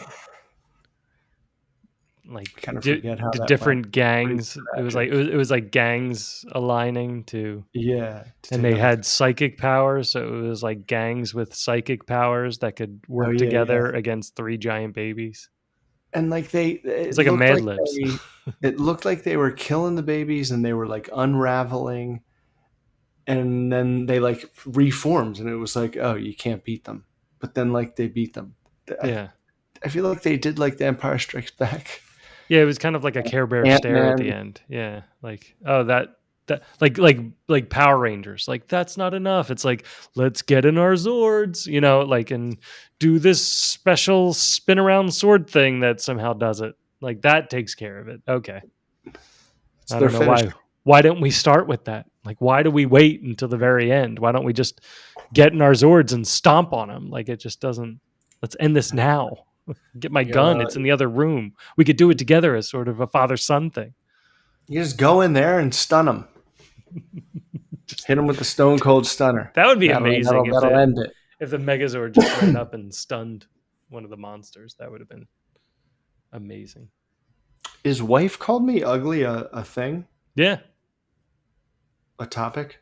Yes. You ready for it? Holy monkey. I think it's these are pretty long ones. I was like, this out. isn't a movie. Do you want the use ugly? Do you like that? My wife and I have been together for 33 years. In that time, we've had a lot of arguments, and there has been some name calling, but we don't get personal about it when we do it. Name calling? We might say to stop acting like a jerk or something like that, but it doesn't usually get to the level of hurtful insults. Recently, we had an argument. Where my wife said she didn't feel like I was respecting her, and I told her I was struggling with that based on how she was acting, which I thought was immature. I thought the discussion was over, and I went upstairs to lie down. About 10 minutes later, she stood at the bottom of the staircase and yelled up at me, "You're ugly." That's all she said. I didn't respond. Wow. I have always had poor self-esteem about my looks, even when I was young and handsome. Now I'm a lot older and I haven't aged that well. I had a drinking problem for a long time, which I finally beat, lost my hair, and just overall look older than I am. I can tolerate a lot of insults because I know most of them aren't true. If people call me lazy or stupid or mean or whatever, I just brush it off because I know they're full of crap. Insults about my appearance hit me really hard. People don't generally do that, which is nice, but it happens in backhanded ways. People who haven't seen me in a long time don't even recognize me or do a poor job of containing their shock. One lady at FedEx looked at my old driver's license picture and asked me, "Is that really you?" And when I said it You have was, lost she a lot let of hair. you have lost They a tell lot of me. hair. I'm aware. That's what they tell me. when I said it was, she laughed out loud and said, "What happened?" My wife's best friend one time Bitch. told me that I looked greasy and dirty. One time, my dentist, oh my gosh, he's got like a whole lineup here. One time, my dentist was trying to point out what good work she had done and wanted me to smile. Bless her for trying to lift me up. And she told her dental assistant, "Look what a good job we've done. Isn't that a handsome guy?" And her assistant's silence was deafening. Oh God. On top of that, it's been years since my wife has complimented me or told me I am handsome or that she likes my haircut or that I am dressed nicely. If I ask her if something looks good on me, she usually screws up her nose in disapproval. Who says screws up her nose? Screws up her nose in disapproval. Even if that sounds like a novel, that sounds like a novel terminology. That doesn't sound like somebody Sounds like asking a for Stephen advice. King book. Right? Yeah. Screws up in her my nose. my novella. Screws up her nose in disapproval, even if I am reasonably sure it looks good. I am more into fashion than she is. When I tell her I don't want her opinion anyway, she will say, "It's fine," or "You look like you're headed to a gay." Hold on. This just hold on. Hold on.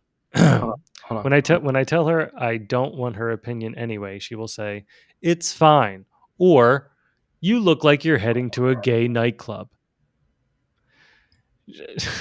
She thinks calling me a big scary man when she wants me to defend her is a compliment, but it's not.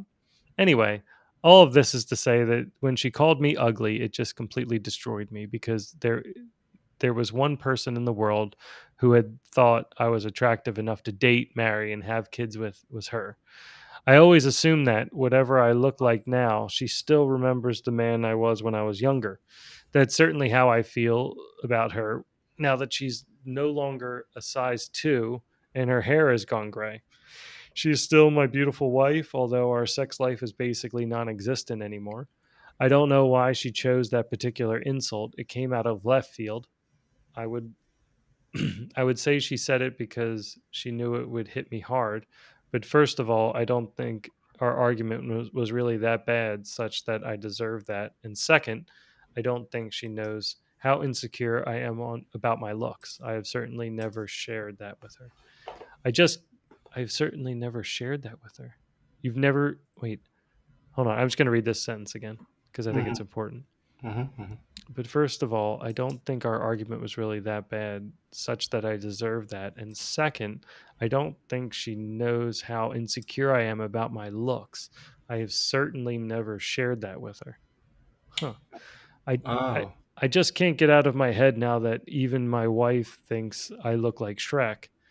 I am hurt so badly. I don't even know what to do. She will, of course, deny she really meant it, but I think she did. It makes me want to leave her. It makes me want to leave her. Some things are better left unsaid. Well, to be fair, Shrek is now. Didn't he just get a makeover and he's like really ugly now for the Shrek 8 or something that's coming out? I did. Oh yeah, that sort of sounds familiar, but I thought it was like I think it was like something else. I think it was like a Sonic the Hedgehog type thing where they kind of showed a teaser Yeah. for it and they made him look older. So then people are like, "Why did you make him ugly?" And it's Oh like fuck he's an yeah! ogre. They're like, "Yes, but he Oh, was an attractive ogre." it was cute. No, his personality won you over, you bastard. Mike Myers, Yes. actually, Austin Powers. I mean, that is maybe the last thing you should ever say to the person that you're routinely having intercourse with. Well, they're not. Oh, He said their sex life is non-existent. oh, fuck! How did I miss that? It was towards the end. Well, then I mean, I don't know. I don't know. You know, do you have a question? I think I think guys think of ugly as only the way we look. I think girls, at least some girls, and maybe not all girls, but some girls will identify ugly as being how we're acting. So Mm-hmm. like a Mm-hmm. guy that is sweet to them that isn't physically attractive can become more handsome as they get to know him or as he treats them right, like just like a guy that's really attractive but treats them bad can start to become an ugly guy to them, like Yes, exactly. they'll actually be sexually unattracted to them, right, Right, like right. so. Their behavior is really what their appearance is represented by. Right, so it can adjust, so it could be in that moment you became more ugly to her and she wasn't talking about like your hair. That's why, like, when, like, all of a sudden, for some weird reason, your wife is just like, hey, kind of like gives you that, like, heads up. And you're like, what did I even do? What am I doing? What am I doing right now that I gotta like remember to do this more often? Yes. You never know. I need to remember to write it down I need to remember to carry a notepad around with me. And I always keep forgetting to start doing that so that I know exactly what I did in the right moment. But what was I doing right now? And then you ask her, and they won't. They'll give you something. It's been you. I don't know. Just you've just been sweet. It's like I have done nothing different. No, yeah, right. No, it's like, what if I'm just doing what I naturally would do in this scenario? Is it the scenario and how I'm handling it? So it really has nothing to do with me. Well, it sort of does, but the scenario has to be like around me. Right. I always think it's more like the environment has presented Yeah, itself and yeah. I just went along, it feels more like you're just in a inner tube going down a stream when all of a sudden everything's like going your way. They're like, "Wow, you were really great today." And it's like, "Okay. All right, cool. There was I'll probably part of those waters that were real important to you that I just floated through with I you, just buddy, and floated I right didn't through, but I'm going to I take didn't all the credit." ruin Yep. anything, but I did. I did do it. I didn't cry. I didn't piss I and was a moan like I man. probably wanted to at many moments. But I stuffed it down like a man, turned it into a tumor somewhere. Yeah. I I don't know what this guy. I also don't get how you go through 33 years and you've never talked about any insecurities you might have. I mean, yeah, and it almost looks like he's looking for it, like he's like, and her silence is deafening. It's like, That's just a weird position to be put in for the two of you. Like, what Well, a also weirdo. the silence was deafening part was the dental assistant. Yeah, I know. It's And it's like weird for the dental assistant and for him. I It's like, what a strange thing to say in front of people. my dentist could lay out insult after insult to me, and I would just like easily walk right out because. I mean, half the time they do because they're trying to sell Invisalign. They're like, "Man, your teeth are fucked up," you know, and I'm like, "What? Like, You're look my at dentist. Like, this is your work for years now. Like years. vampire we could get inbred. you, we You could we from could get Pittsburgh? some new teeth in there for you." It's like, my God, man. I mean, I don't know. I, I there was bits and pieces that I was like stuck on, and I would kind of like expand in my brain, and then I'd get looped back in. But like, It was a lot. Yeah, sorry. why isn't he divorced? I mean, I think they have kids. Right, I mean, young kid. he also said that they don't really get into many arguments. They've been married for 33 years. Like they don't really get into name calling, but they had a slight tiff, and she called him ugly from the bottom of the stairs. I mean, I guess that's like he's lost his hair, you know. And had a So drinking problem, so he probably looks like a catcher's mitt. and he got himself back. He quit, but like when he quit, he lost his hair. So it's like, Or it but just like, happened. she obviously, Like if he kept drinking, his hair would be gorgeous. yeah, it would Can't stay you there. can't you can't stop. Yeah.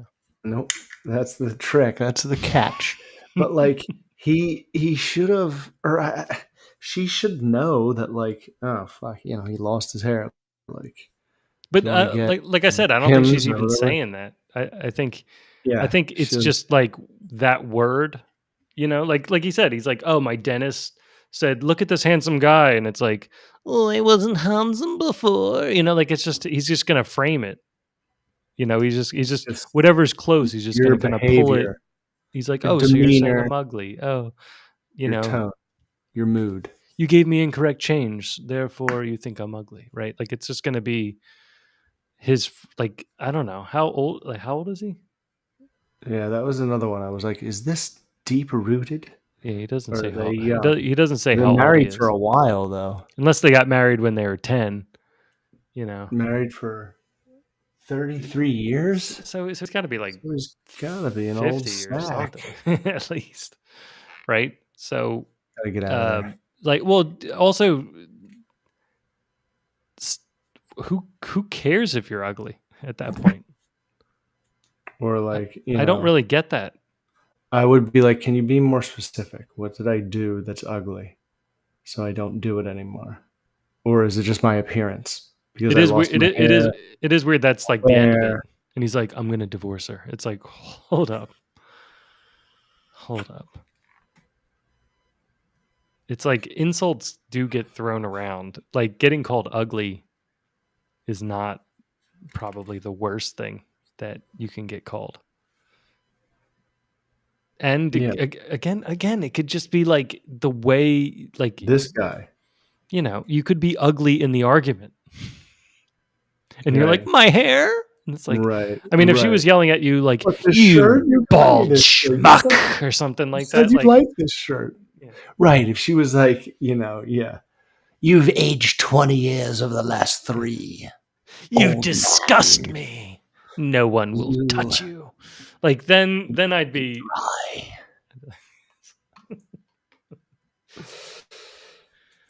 I just don't know. I just don't, if your sex life is non-existent and you're just like not happy. I mean, I think that's more an insult to your attractiveness than the getting called ugly. Yes. That's a non-verb Yeah. insult. Yeah. I think you're being a little sensitive though. Like I think you're supposed to be past this level of sensitivity. Like you're carrying on like you're worrying what the DMV thinks about you. Like that's just a weird level of I know.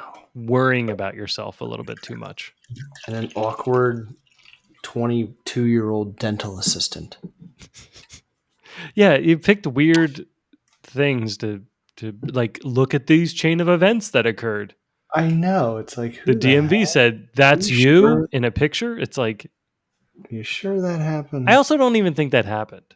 Like that doesn't sound like something that happens. The DMV is not interested in That's so like in your driver's unprofessional. license. Also, for like a dentist to do. I mean, that's kind of like that old joke where, people Anti-dentite. somebody picks up a picture of you and you're like, "Oh, you look so good." And it's like, "What happened to me now?" And now every time I say that, I think that I'm like, shit. Like, and then I always have to go, well, you always do. But I like this shirt, or I like the way your boobs appear in this sunlight. Good You have to save. be more specific. Good save. No, very good. Yeah. Your boobs. Yes. Well, I don't know. Advice to give. I don't think you're on level for divorce. I think you've kind of jumped a little bit ahead. Maybe tell your wife you're insecure about it after 33 years of marriage. Maybe. I don't know. Just a thought, just throwing it out there. And stop being Marty McFly. Like don't respond to ugly like chicken, like you're gonna get in a car accident. And don't be George Costanza and like let baldness like dominate your whole identity. Yeah. Like do what it takes to not be ugly to women. We all secretly know all the things you have to do to for yourself to be your best. So just do those things. And maybe just work out a little bit too. Always helps. Yeah, it's pretty much it. Just get your shit Basically together. it. Like you A could have workout plan together. It'll spread into so many other things. You could have a beat face and still be a leading man in movies if you've got muscles. It'll fix. Beat. All right. Gentle parenting. Yes. This one's a 3-parter. So, do you want to read this one or do you want me to go again? You can go. That's like I can't even. I can see it if I'm sorry. I know. I tried to squeeze it in there. All right. A couple months ago, I posted about the challenges my family and I were having with our 5-year-old's behavior after trying gentle parenting since birth. I mostly got comments from people insisting what I had been doing was not gentle parenting, but permissive parenting. I still disagree with this conclusion, but I am not posting an update to debate the exact definition. From the feedback I received, it really doesn't seem that there is a lot of confusion about gentle, authoritative parenting and what strategies are considered to fall under this banner. I came away from that last post viewing parenting approaches as more of a spectrum rather than strict categories anyway. So thank you to everyone who commented with genuine advice and curiosity. It helped me reframe my thinking. So here's what happened since. My child has been confirmed to have ADHD combined type. It appears this is the main reason. What's that? I was just giggling. Oh, ADHD. Combined type. Type 7. I mean, ADHD type 7 asphyxiated. It appears. I don't know. I was just throwing another word. It appears that this is the main reason that the strategies I was using were not working. See, hold on, time out. I mean, I get that ADHD is a thing. However, for the exact reason that this person is bringing it up, I do feel like people are chasing a reason and they want to find something that they can blame the reason for. And it's like, and then my problem with it is then the kid uses the reason like, well, I have ADHD, so like I can't do anything because I will be distracted by it. And it's like, well, Or it's like when they do Maybe. bad things, they're like, well, he has Or ADHD. It's like, right, it just becomes the explanation for everything. yeah, and it's just like just a thing about attention. It has nothing to do with like can't sit still and all that nonsense. Yeah. It's just what you can focus on at a time. Uh, it appears this is the main reason that the strategies I was using weren't working. Their sensory needs, ability to follow through with low dopamine requests, and emotional dysregulation were not being addressed by the strategies in the parenting books. I've learned a lot in the last couple of months about my child's communication, sensory, and emotional needs. I have a lot more to learn, but we are now supported by our So much OT, more. but by an OT who's, and I guess that's a occupational therapist Occupational tits. who specializes in HDH, specializes in ADHD, and are seeing a great improvement in both our child's behavior and, more importantly, our confidence in parenting their neurospicy brain. Is that neurospicy? Hmm. I didn't know about that one. Spicy. Like, Neurospicy. can you just not write any jokes? Well, Psycho mom. I don't who even has know if that's a never, joke. That might never be left her house. I think. that might be the thing that they're throwing around now. It's like I Oh right, am, yeah. because they've got like neurodivergent. Maybe it's neurospicy. Spicy. Yeah. Like And the it's. next is going to be neuro juicy, and they're going to put it on sweatpants. But like, what does it even mean? Neurospicy. Parenting their neuro spicy Hot brain. neurons. Yeah, I guess. They burn out. Anyway, well, while the gentle parenting strategies I was using were not producing the results we wanted to see, my switch up to yelling and threats did not produce the results I wanted either. My Ugh. child became very anxious, sometimes visibly shaking if they thought they might Wait, hold on. One extreme. My child became very anxious, sometimes visibly shaking if they thought they might stuff something up and get in trouble. Stuff something up and get in trouble, i.e., get yelled at. No, I got the yelled at. You just said it in the last sentence. This is the main reason I sought professional help. I realized I was hurting my kid more than I was helping, and I wanted to do better for them. I'm feeling pronouns coming through this real quick. I'm not, I know we're only a third of the way through, but Pal. I'm just Pronoun. Pal. it's just starting to creep in my earworm. When I approached professionals about a possible diagnosis, I explicitly communicated that I was not after a diagnosis unless necessary, but I was struggling. I was not after a diagnosis unless necessary. But I was struggling to parent my child and was scared of I doing know. more damage. I was thankfully met with a lot of compassion and understanding, as was my child. Of course, you're paying them to be understanding. Something I did not mention in my previous post is that I also have an ADHD diagnosis that I obtained as an adult. Like, Good do you for go you. to go to school for that? Or that's fantastic. You got your diploma, an ADHD diploma. As an adult. I went to Excuse University, and Yeah. and they gave me this you. diploma. Yeah, crutch you. Crutch state. I pledged at Wanna Cry a Baby. When I or my child became dysregulated, we would then I don't think you're spelling dysregulate correctly. I mean, Dysregulated. My God. it's like Earth. dice right. I don't think that's right. I think that Unaware or of it's the old outside Latin. world. Maybe it's old Latin. All right. When I or Caroline. my child became dysregulated, what do you think dysregulated means in this context, John? Is that just like you're upset? His chemicals are imbalanced. I don't know. Dysregulated. I have no idea. Like if I don't eat a bagel by 10 o'clock, I'm dysregulated? Can you like read the sentence that it's in again? Yeah, I'll start. It kind of just jumps into it. So when I or my child became dysregulated, we would then dysregulate the other, and it just kept getting worse and worse. It's like one of those vocab words where you used it to define itself. Right. Yeah. Dysregulated is a word that dysregulates people. It's like, okay, Use dysregulated in a sentence. I get I it. dysregulated you. I think like if you're upset, and Right. the other person's fine, you would then make that person upset, which would then make you both upset.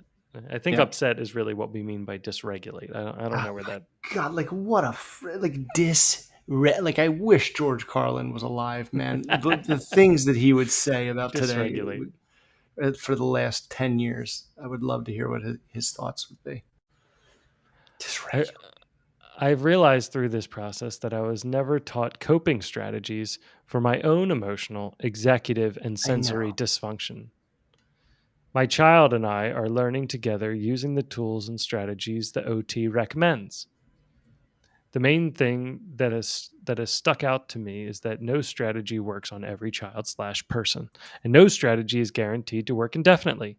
So we try things, evaluate success, change it up if we need to, and continue trying and evaluating together with my partner and the OT. The ADHD brain needs rewards and co-regulation to be able to function. I was brought up in an environment where you had to earn the reward through a lot of work. It wasn't something that was easily given. I was also brought up on being sent to my room alone to calm down. Both of these things are contrary. Both of these things are contrary to how both an ADHD and a child's brain works. So I've been unlearning these unhelpful beliefs and using mini rewards to motivate my child to make good choices, as well as using visual aids and techniques to help them regulate their emotions. Key change has been that I am modeling emotional regulation more clearly by following the colorful, written in British, printed resources we have now stuck all around the house. And my child has responded a lot better to these. Sometimes, if they're really dysregulated, it can take a while, but we use things like bubble wands and party blowers to assist with breathing exercises, so it is more enticing to a young child than just breathe or calm down, which are such vague instructions for a little brain. Other things that have worked for us may not work for other kids / in certain situations, as described above, as follows. As how many prepositions can we put in a chain? A visual reward board to help our child see the progress towards rewards. These are simple things like go to bed without a fuss and try a new food. But what it has meant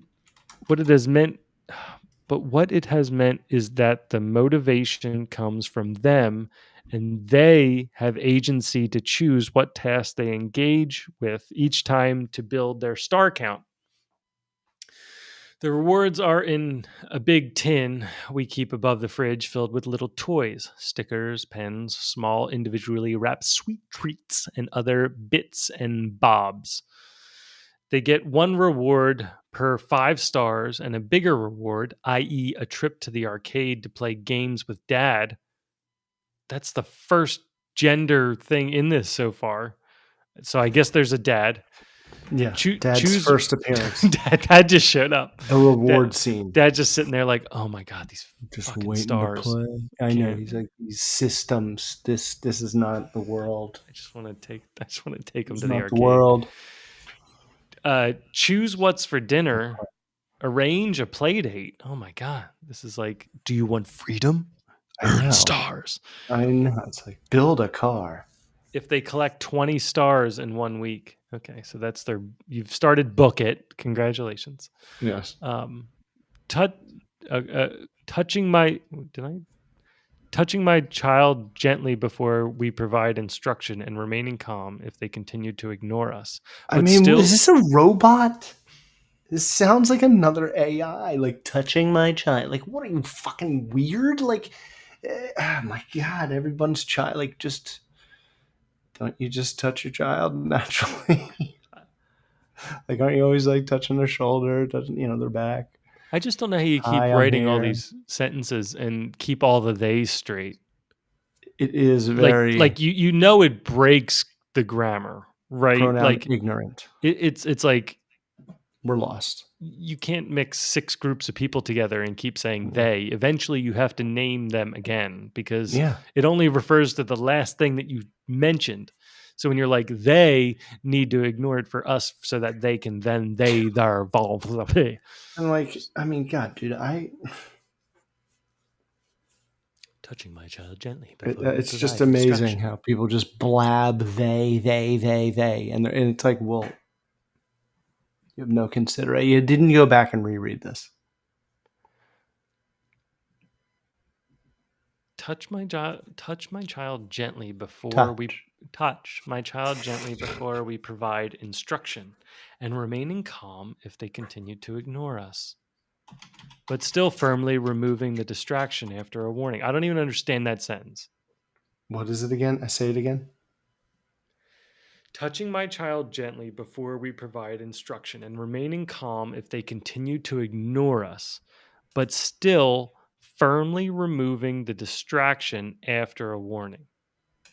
All right. So if they're like playing a game or playing with a toy or whatever, drawing a picture, watching TV, you got to say, You have to put all your right, it's hand on their time. shoulder first. No. First, you put your hand on their Touch. shoulder and touch. Touch. Here's the touch. Time for bed, Timmy. Da, da, da, da, da, da, da. Timmy, time for bed. Da, da, da, da, da.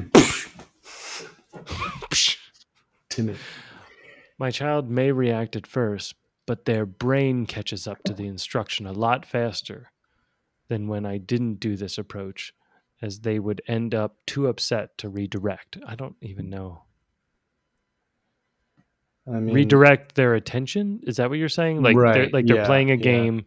So Yeah. you found okay, there's other ways to speak about this. So we found that resting a hand on our child while they were distracted calmed them to pay attention to what we were asking them to do. That's the sentence.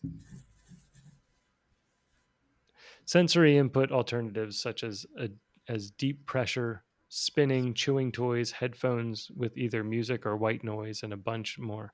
Are they autistic now? Like you've gone from ADHD to like I. Hey, look, I'm sure somebody. Spinning toys.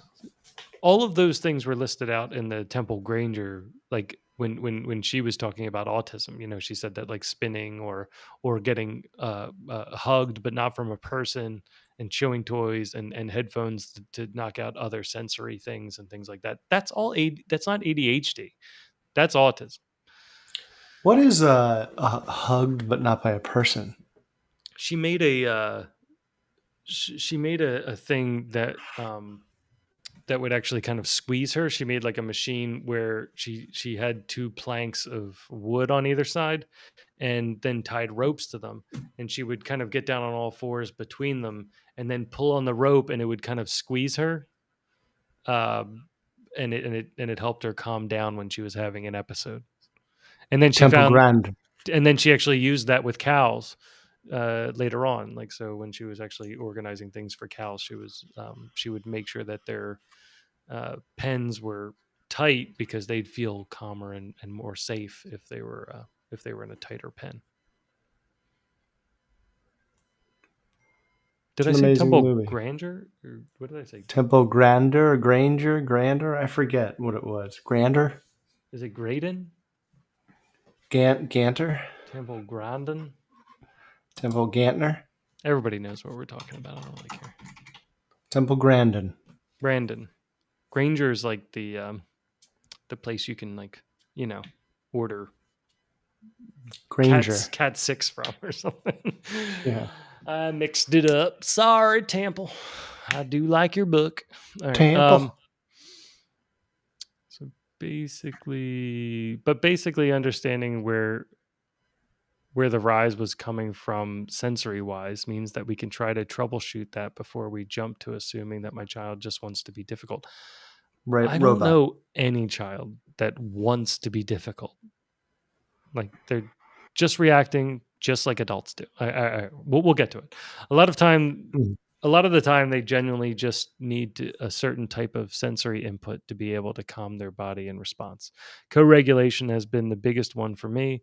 Sometimes my child will refuse and go to their room to follow the printed resources on their own, but at other times they seek my help. I admitted to pushing them away in the moments in my last post, something I deeply regret and have not done since learning about their little brain and needs. But with the help of the OT and targeted resources, I am able to actually know. Sorry, it's hard to find the next line. Able to actually know what to do in those moments to help myself and my child regulate. I don't send them away to figure themselves out anymore, and the change in the frequency and the severity of their meltdowns has been incredible. From daily, sometimes hourly meltdowns to virtually non-existent episodes unless something is happening, i.e., hunger, tiredness, sickness, etc. So that's my update. We're learning and changing and adapting. My child is coming leaps and bounds from where they were. My husband and I are unlearning a bunch of stuff from our own childhood. We now also understand our child's limitation and needs better, so we are more confident parents. We still yell sometimes. What parent of a 5-year-old can honestly say they never yell? But we catch ourselves, we apologize, we coach each other on better ways to tackle the challenges, and we are able to work together and with our child to address behaviors that are not helpful. I would love to hear the husbands I know. go on this. The husband's I like, I don't know. know. I just fucking take the kids to the arcade. He's like, I'm just not mean. I don't know why we have to call it gentle parenting. I don't know why she's I just posted don't pamphlets let all them over the walk all house. over me. Yeah, right. Like there's post-it notes and directions and Is your stars and 5-year-old like getting that? charts. Like your 5-year-old's going to the room and being like, all right, step one, like Yeah, take a I deep know. breath with this wand, because obviously saying breathe is not the right thing. I would have liked to dip deeper into her childhood because it's like, dude, all these things that you're listing, like a robot that, like, here is step one as a parent, touch your child, diagnosis unless necessary, rewards, visual aids, try a new food, agency to choose what task, build star count. We are It's giving like you agency. provide instruction, bits and bobs, Oh my gosh. i.e. I'm like, yo, I never understood the argument of like where you remember? I say don't know. like we're not going to do it the same as our childhood. I always kind of thought that was kind of funny because it's like you're an adult who's evaluating the right way to do things. Like, wouldn't you stopping those things end the cycle of somebody who grows up to be an adult that then l- thinks about those things and tries to be good? Like, if somebody has such an easy childhood, then what are they ever going to overcome? I know. Yeah, I know. Like roll out the imaginary world for them, and like, gosh, it's like you're just it's like you're overdoing the um like you're just overbearing, overprotective, overthinking, 1,000% overthinking, don't you think? Like I, she's just overthinking everything. well, I think it's a lot of virtual virtue signaling here. Like it's like, look at what I'm doing. It's a very dangerous mother approach to be It's talking an like this airhead. because it's like, um, Fucking airhead. I mean, a bit, but I think it's more like, look at all this pain I've gone through. I'm such a good mother, and these are all the things that we've done, and A lot. now we're doing it. Like, this kid's never getting out because there's going to be like some sort of wanting of a payback from this mother, where it's like, I understood you. Oh I understood man, everything yeah. about you. Or it might even come out like when this kid has kids, and it's like, You won that award and you didn't thank me first. Are you using the star You system? thanked your wife. Yeah. Did your wife teach you how to have agency to choose? Have agency What to choose task? at 5. What does that mean? What does that mean? Agency to choose Visual. at 5. You know, like I when Yeah, Ruby, you just kind of when like Ruby guide was them as they go. when she was 5 and in kindergarten, I remember one day we went to pick her up and she wasn't there. And I was like, "Where is she?" And the teacher told us that another set of parents picked her up. And I was like, "What? Which parents?" And they're like, "Oh, like her friend's parents." So I knew who they were, and I went over to the house and I knocked on their door, and I'm like, "Can I have my daughter, please?" And they were like, "Oh, well, the kids said that they were having they were gonna have a play date." The kids? I'm like, "The kids are 5. Yeah, like what are they Give in me charge? my daughter and get out of my get out of my face." I was so angry.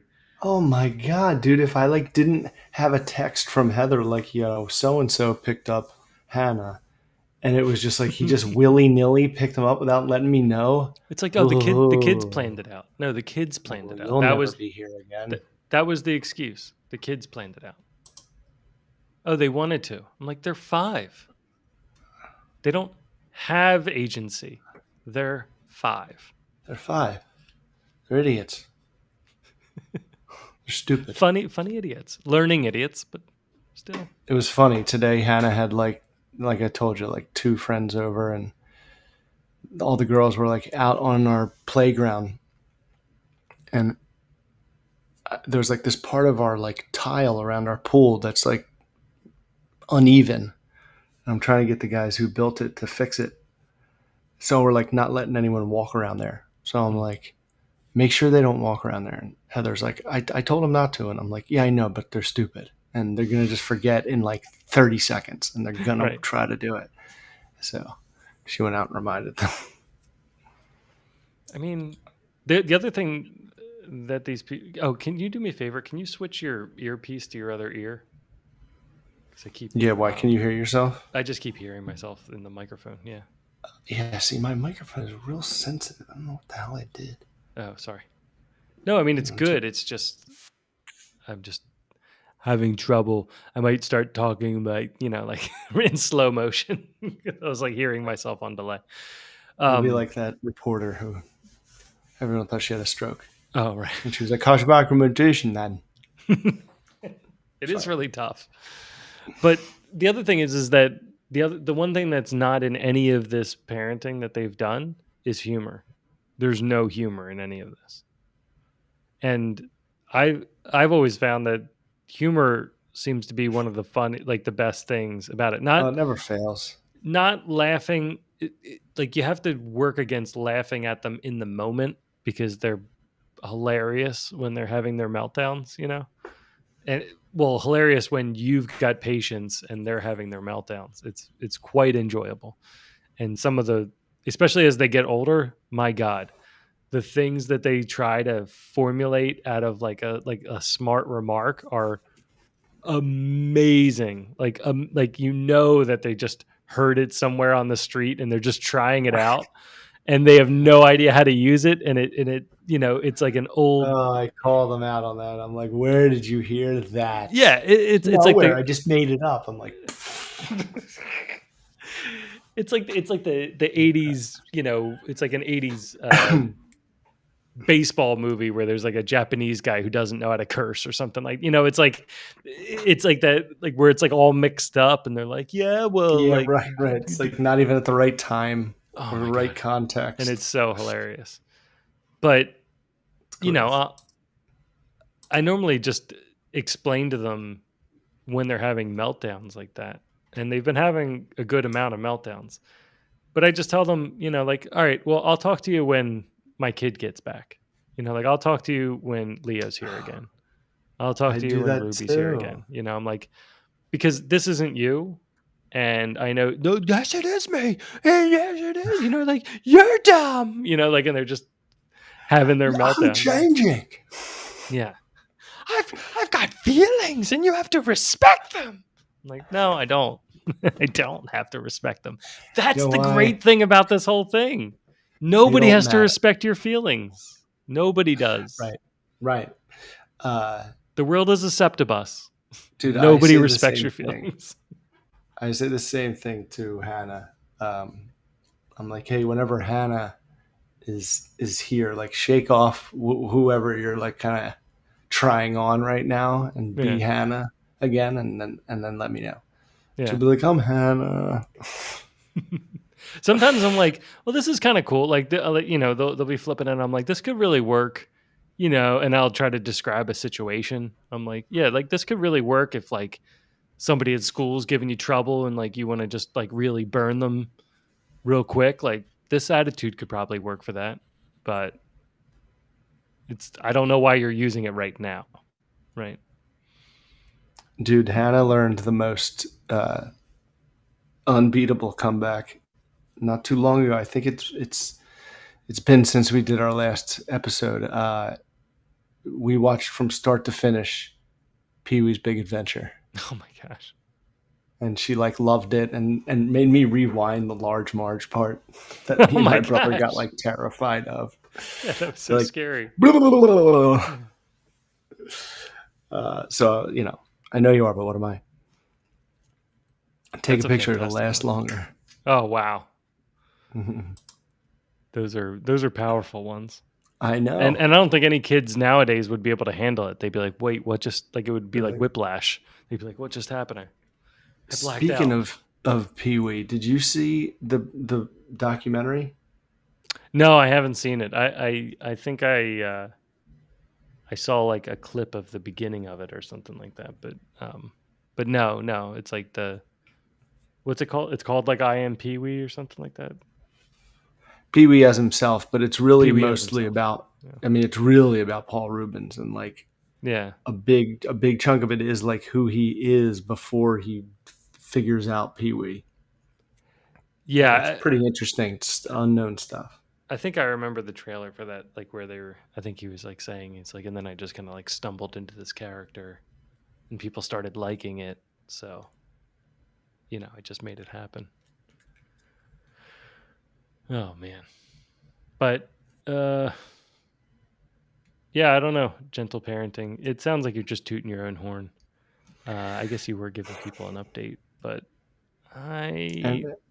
like Star Things. Like, have you ever tried that? So sick. I'm just so sick of this like label parenting. Like your parenting style is going to make a difference in my parenting style. Like your kid is not my kid, and no other kid is your kid, and you can't like come up with a blanket.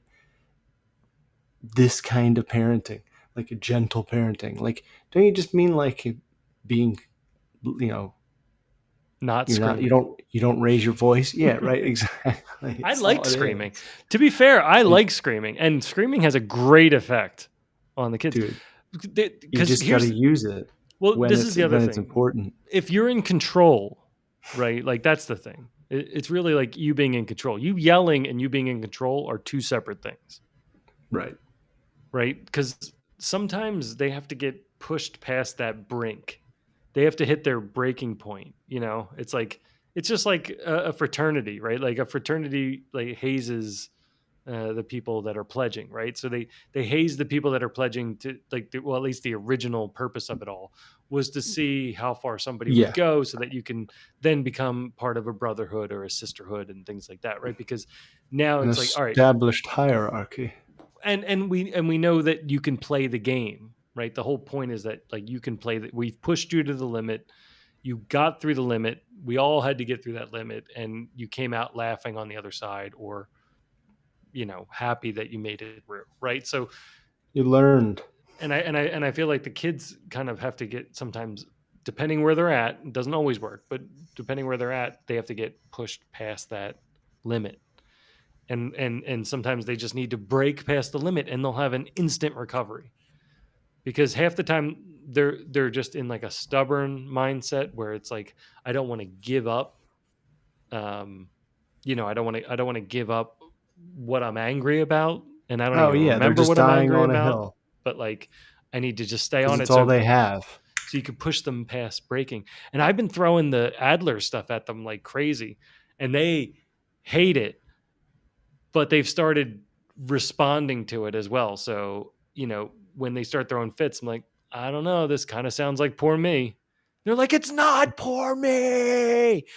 And I'm like, that sounds like somebody who's saying poor me would say, and they're like, and they get all mad about it. But then they come around, and then when they're calm, I'm like, was that poor me? And they're like, yeah, that was poor me. Dude, like Charlie is like, whew, dude, she's just a fucking handful. But like recently, I've just been like, okay, well, because she'll always run to me after like she's pushed Heather to the limit. Heather's had to raise her voice, so she'll run to me, hey, Daddy, and I'll be like, what happened? And she'll be like, oh, Mommy yelled at me. I'm like, are you the victim, Charlie? Are you the victim here? That's good. Are you the victim? And she's like, I don't want to be the victim. No, she'll usually go, what's victim?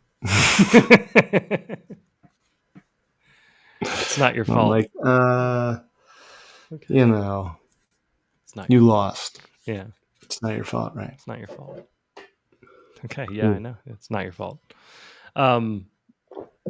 Yeah, I mean, you could try that too. Like the what is it again? It's the poor me and that bad person, right? Are the two sides. And then the third side is like, what could I do differently? Right? So like the three sides of anybody's argument when they're upset is somebody's doing this to me. It's somebody else's fault. Somebody's doing this to me. Or I'm the victim. Right. In almost every argument, and like any argument that anybody's in, it's basically what's happening. So it's a really great summation of everything. And it's like, or I could just start doing something different. Right. So it's like, go pick up your laundry, and you're like, no, I don't want to do my laundry. Like, I was doing this thing right now. And it's like, oh, this bad person just came in and told you to do your laundry. And it's like, it's like, just go do it. And then it's over. And then they do it. And we're like, all right, cool. And I love spicing in like the like gifts and things like that, like out of nowhere. And I'm trying to like show them that, like where it's like it should, I don't want it to be a reward, because like Leo acts like he's like a lawyer walking around the house. It's so annoying, and it's like, I will empty out the dishwasher. Like he'll come up to me like in the morning, and sometimes it's cool. Sometimes it's like, I'll empty the dishwasher. I will clean up my room, but then I want to play Mario Kart. And it'll be like, and he'll just like stare at me. I'm like, deal. And he just runs off and does everything, and then goes and plays and comes back a half hour later. And he's like, what happened? I don't even know what happened, but other times it's like, hey, go clean up your room. And it's like, for Mario Kart, it's like, no, you're just going to go clean your room. And that's going to be the end of it. Right. So then everything becomes like an equation, like the other night we were arguing about how many Skittles he could eat or something. Like he was like, oh, because he had like a full giant bag of Skittles, and we're like, you can have some of it. And he's like, 7. Yeah. And then and I'm like, I don't know. And then he's like feeling around in this other Skittle bag, like a fun size bag. And he's like, I think there's more than 8 in this. So how come I can have this, but I can't have like 9 in this one or something. I'm like, oh my gosh. There. I'm going to grind them all up in the garbage disposal, and there won't be any Skittles. I'm going to get you broccoli Skittles tomorrow, and you're going to eat those.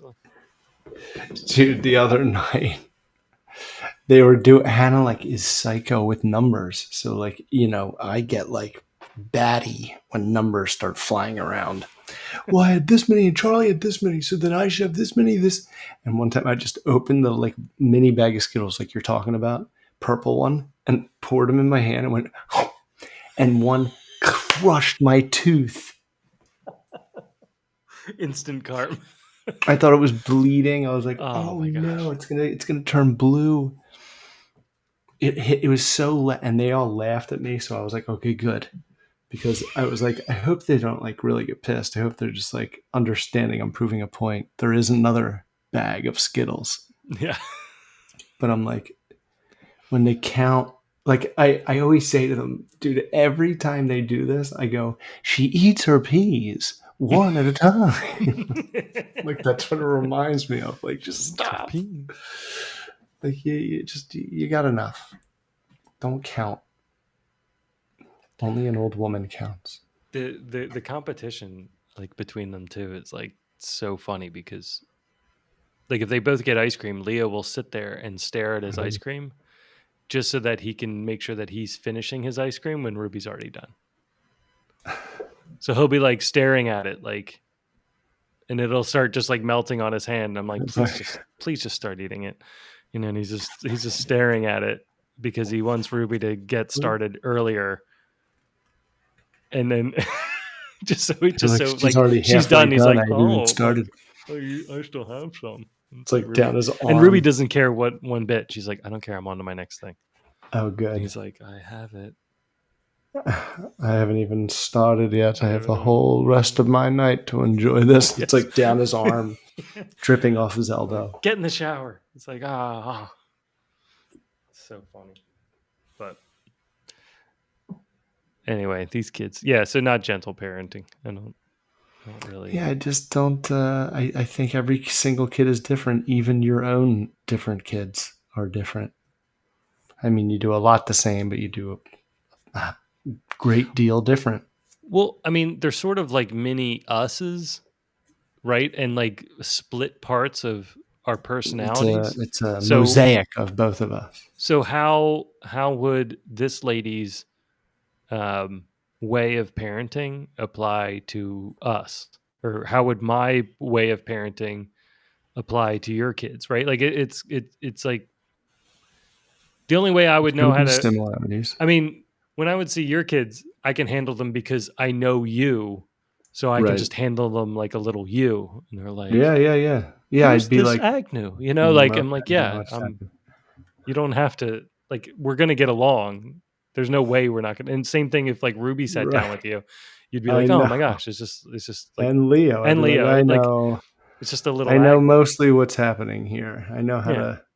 I know how to guard this and how to like defend this objection that I may be handling. But I wouldn't handle them the same way I handle my kids in every way, right? No. Like there are some tricks that work, right? But a new shtick. Do you ever feel bad when like you interact with somebody else's kids and you use a tactic that works? Like I was out with some other kids and like they were like, oh, like our kid doesn't really like eat, and so I just did like the whole like reverse psychology thing, yeah. and I was like, hey, look, I'm gonna get like I just went like I was talking with their kid for like joking around and stuff, and then I was like, I'm gonna get up. Do not eat those things on your plate, okay? I'm gonna get up. If I come back and I find that you ate those things on your plate, I'm gonna be so upset, you know. And I walked away, and their kid like shoved everything in their mouth, like roar, like they're how, but I felt like the parents got upset at me because I was doing like a shtick. That's like a good question. But I thought the goal was that the kid eats, you know, like I'm And not you trying to may show have you taught them up. I'm not something. trying to do anything. I'm just trying to help you. I'm also a different We're all learning. authority figure, you know, like I'm not you. Yeah, right. Yeah. They can be more themselves. Right. in I a could tell my different kid and they'd be like, nice try. Right. Like mine would never fall for that from me. I mean, I'd really have to sell it, you know, and I still don't think they would. Because I never tried that. I was like, yeah, they're not going to fall for that shit. But my mother-in-law does it, and it works. I forget what I was going to say. Oh, I don't feel bad. Or at least 'Cause I'm awkward. I'm just you know? like, I'm yeah, not saying bad, but like, yeah, awkward. but like yeah, feel for the sure. pressure of it, you know, that I it's feel like, weird. am I feel insulting? Ugh. Like it's like a danger zone, like a It's like, mother God bear bless you. situation. Yeah. Well, I realized he wasn't going to say anything. Oh, yeah. What was that from? Seinfeld. Oh yeah. George, like, Oh he's yeah, they like, got divorced because God of bless it, you. right? Yeah, right. You're so good looking. You're so good. But yeah, I feel like now you can do this. You know what I mean? Yeah. To the parents. I'm like, all right, here's a new thing. Here you go. You can take this home and have it. Yeah, take it or leave it, You right? do it. Like You do it. You do it it now. works. They seem to like Just it. Yeah. do it. And then like the next time I would see that person's kid, they'd be like, I'm gonna eat this. And I'd be like, cool. And the kid would just like eat in front of me. And I'm like, see, it's not like things are just games, right? Like everything with kids are just games. You I just have to know. gamify everything. That's what I'm thinking because I'm trying to think of like examples, and I'm like, I'm really just the only one that like will make believe with them if they're like make believe world intercepts mine, and I'm like there. I will like play along with whatever they're doing. Yeah. Uh, and sometimes they like will drag me away from the adults, and I'm like, I can deal with a break. I need a break. Oh, I gravitate to kids Play with at them for a while. parties like I know immediately it's away sometimes from it's like grown-ups. tough. I have to like make an effort to like not always go to them. Yeah. I I'm do. like, yeah, I well, they're just playing Star Wars. it's just always easier. I don't know. Well, the Adults. conversations are more fun, more enjoyable because Yeah. you learn about them for sure. You know, like you get their personalities like in like episodes almost. You're like, oh, Yeah. that was a good flashback episode on that. You know, that couple's two kids. right. I learned a lot about them and why they're connected and why they're on the island. Do we have any other stuff? Oh yeah, I've been Or do you have doing your- this oh, yeah, this sorry about CWO thing.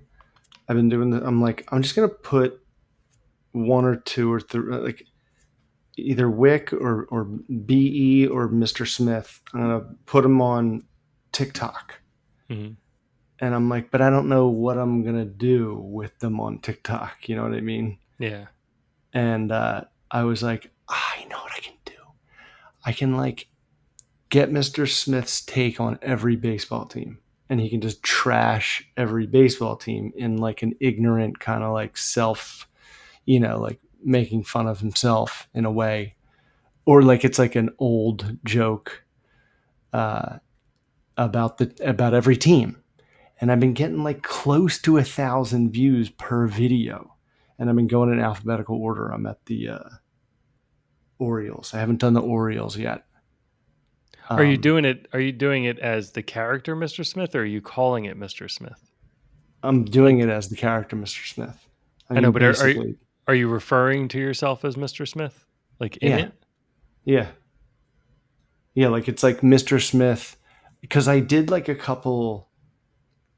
Oh, I did a couple for the NBA Finals, and they were big. So then I made it seem like he got a job on my TikTok because there's like one of the segments where he's like, due to my uptick on TikTok, face Netflix, whatever and he like can't finish it because he can't like get out my uptick on TikTok jerks. Yeah. Finally gets it out. So he's like gonna give his thoughts on every baseball team, and Gotcha. Yeah. I did the Nationals. I don't think I posted it yet, but I have the Expos hat on, and I go, "You want me to do what team? Who?" And then it just ends. See, like I always have this like paranoia about like the CWO characters, just because it's like real people, you know. So I always feel kind of like odd, but I guess the reason I was asking you about like if you're being Mr. Smith in it or just being the character Mr. Smith, it's like you don't have to be tied to it being Mr. Smith. Like you could make Right. it some other, like nobody else knows. Right. No You know one what I knows his mean? backstory Right. or his So origin story. so there's So no I'm not going to ever origin. I don't mention Brian. You know, Right. I don't mention Joanne. Like there's parts that I can like leave out. It's mostly just like this angry, I don't know. I don't No, know. It's right. almost Yeah. like I'm redeveloping him. Yeah, exactly. That's what I'm saying. So it's like I guess what I would say is like you could always change his name to be something like ridiculous or something like that that could even be catchy.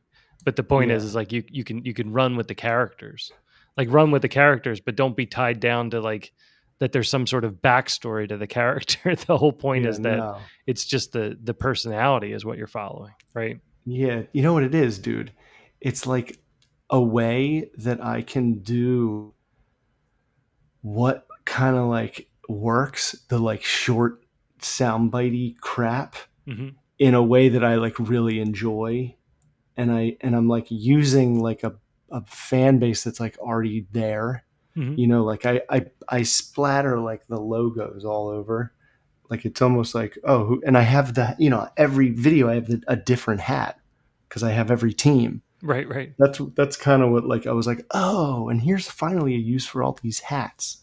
That's like another Easter egg in it where it's like, holy shit, this guy does have every team, the hat of every team. Yeah, yeah. And I can just make like I say the Padres, I say more like the Ped beat Padres. That's a good Instead of the idea. deadbeat dads. Yeah, I like it. And are the Phillies the Fanatics? Because that's what their mascot is. But I like cheesesteaks. Like there's a few where he kind of like says something positive at the end. But I'm waiting for the Yankees because that's his favorite team and it's the last one. I'm doing them in alphabetical order. And he's just gonna. It's the only one, and the Brewers. Like Did I skip the Brewers because I'm gonna do them at the end. Like did because the they're the Mets most thing kind of important. give you like the bug for this? Like like Uh, like doing like the Met highlight type thing? no, No. the fucking voice changer thing on TikTok. It's like just one of their features that you can do. And you Yeah. can make your voice sound nothing like your own, but it's like your words and your delivery and your cadence. So I made that BE one and I Yeah. put like the werewolf effect on it. And it's like, Stunna. And I'm like, dude, that doesn't sound anything like me. And I'm like already putting a voice on, Right. regularly. So it's Right. like a double layer. So it really doesn't sound anything like me. That's awesome. That's what like blew my mind. I was like, oh, I could do BE and I can even like twist it to make it sound more like him. And then I was doing it with Mr. Smith, and I'm like, it's just my voice. Like I don't need to do an effect. It's just me kind of yelling, Yeah. or it's just me. Like I didn't want to do anything on social media that's negative, but like I have some things to complain about, so I can get them out as like a character, and it doesn't really affect me. You know what Right, I mean? right, It's right. not like Yeah. it's not like I'm being negative. It's like I'm Yeah. just playing a character who's always kind of negative most of the time. I think that's a great idea. Yeah. Yeah, man, it's been fun and weird, and sometimes I sit here and just I look up all the slang for every city, and so I can like start the video with that slang. So like, any fan watching it will be like, oh, like why not try not? That's like something in Baltimore. I mean, I think it's a good idea. I think also the quality of all your videos have been looking really great. So, um, Thanks, brother. I think, you've I'm like, I have you've free done a great time. I job. gotta. Thanks, man. Yeah, like some of them, the baseball ones are at like 1,500, 1,400, 1,500. Nice. And I'm like, oh, all right. I'm trying to figure out their dumb formula without selling my soul. You know what I mean? Like that's what this whole thing is. It's like if I can hold on to myself, but like bow down to their idiotic algorithm.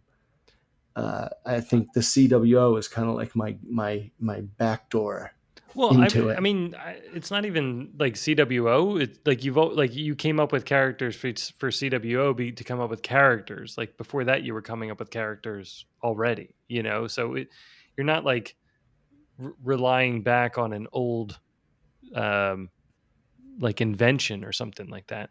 Like you're just using that like that was always our outlet, was invent a character so that we can say the things that we wouldn't say, Yeah. right? So you can do that. I would also say, and I might be completely wrong, but don't worry about the algorithm. I think the algorithm just matches you. So as long as you keep making stuff that you like making, let the algorithm do what it's going to do. Like, don't like find one. I know that I know what you're saying. Like that there's like if some niche or some hook like lands, then if you just keep doing that and feeding it, then it should grow from there. But I feel like what you should do is just keep doing what you're doing so that there's a Yeah. when somebody does, when one of them does pop off and then you get discovered, it'll show more of a range unless you're doing the same Yeah. thing. Like, you know, you can't just do the Yeah. hamster No. dance like in 10 different hats and be like, oh well, one of them went viral so they all will. It's like, no, right? Like, Right. Like my and yeah, exactly. I totally know what you mean. It's like I'm not gonna do a thing that I don't like to do uh on here. But it would be cool to, somehow, earn income from it without having to put money into it. And, I still like doing it, but, yeah. I want to like do every team, have every video of every team and then put that on YouTube, like the whole thing. Uh, that's just my plan for now Are because you I gonna think have it'll look the pretty are you gonna funny. have now look, I know there's, I'll say this, like when I started going down paths like this, I always kind of got disgruntled because the internet would then show me people who are doing it and doing it 10 times better. You know, like if I Oh, looked up baking sourdough, I looked up people and they're like highly successful and making tons of dough and doing all these things. And like, I make 800 loaves a day. I'm like, okay. So I'm like, it made me feel like I didn't even want to try because somebody was already doing it. mhm. Um, but that being said, I think you've got the talent to do a lot of those things. But it makes me think of the one lady who does the NFL ones, like where she does like the NFL recaps.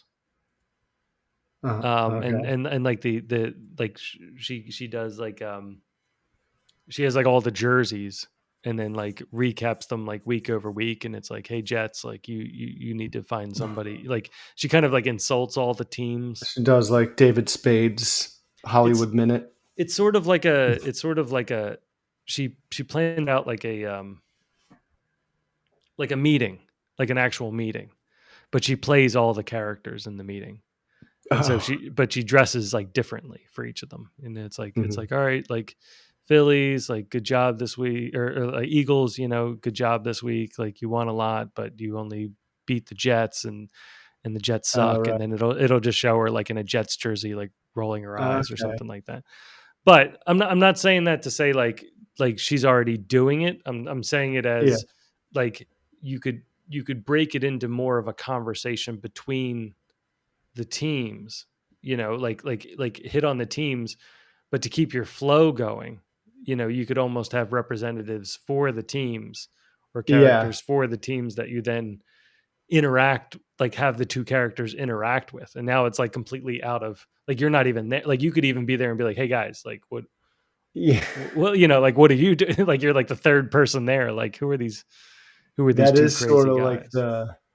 that is, I mean, that is the ending. Like that he's a Yankees fan. Um, that's like another thing. It's like he's inspired by a real person, but it's like I'm not doing, I mean, really, if you look at it, I'm not doing any really good impression of the real Mr. Smith. Right, right, right. And calling him Mr. Smith, it's like I could never change it. Maybe I'll change it to Mr. Smith, like he'll spell it with a Z, but we've just Well, you should make because it I've not Mr. You should make it Mr. Stith if you really Stith, right? Because I don't think I've ever said it, but I've been using the hashtag Mr. Smith. But Yeah. there's like 1,000 or a millions of Well, that's the Mr. other Smith thing too. Yeah, hashtags. it's not. It might not stick as being unique. That was Right. that was the other thing I was thinking. Yeah. So I'm just saying that you're not tethered to it. That's all. That's all I was saying. So like, if you Oh want to yeah, change it, yeah. you No, could. and dude, And that's the but thing. sometimes I I'm wouldn't like, even think that way. Like myself, I'd be like, well, this is it. And it's like, yeah, but right. nobody else knows. You don't I was have to. just like, You can pivot. I was like, wouldn't it be cool if I kind of made it like the CWO characters like got a hold of my stuff and would just post videos on there. And I was like, Yeah. what would they do? And I'm like, Wick would be politics. I'm like, I'm not doing that right now. And then Like you're talking to the BE, character like, oh my gosh, I'm not doing that. and what can you do? You know, I'm like, and then Like he's BE, controlling I it. was like, he could do like if like the moon was gonna look weird, or like something Mhm. in the space was gonna. And I'm like, well, that's like not like a everyday thing.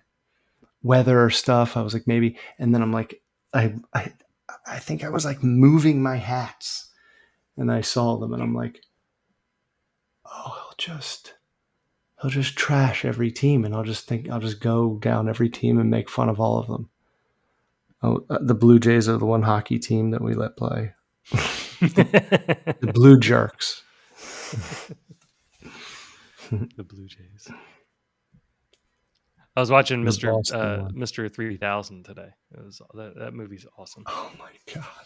Wait, what like movie? Mr. 3000. It was the What is that? what's his name? Bernie Mac's baseball movie. I love Bernie Mac.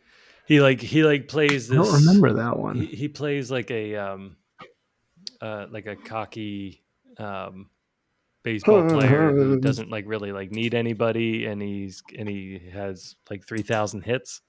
And as soon as he gets 3,000 hits, he like retires. He's like, I'm out. Like, screw all you people. Like, you're going to put me in the Hall of Fame. You don't need to love me. Like, I'm already in the Hall of Fame. I have 3,000 hits. Like, you can't deny it. And he What like is it opens again? I'm sorry. Bernie Mr. 3000. Oh, Mr. 3000. Yeah. It's Bernie Mac, right? So then Yeah, he retires, and then that's what I did. when he's getting pulled into the Hall of Fame, they find that there was a mistake in his stats. And one of his games was double counted, and he has to get 3 more hits to get to actual 3,000. But he's like 47, so he like has to like come back and like work out. The great Angela Bassett. Yeah, it's a good one though. I hadn't watched it in a while, but I think it Michael Wilbon. it's still Dane Cook. Tom Arnold. yeah. You don't see Dane Cook in it. He plays like the mascot. You can recognize his voice. Oh no way! But you don't see him for one instant. So he's just in like the sausage. Jay Leno. They did a cool job actually with before I don't like when he's watching like he's watching like Sports Center and stuff, and they're like talking about him, and as it starts panning around him, like as he's watching TV, like it's a better scene than it deserves to be in a silly baseball movie. Oh right, yeah. Like I know like what you mean. he's You're eating like oh, takeout, geez.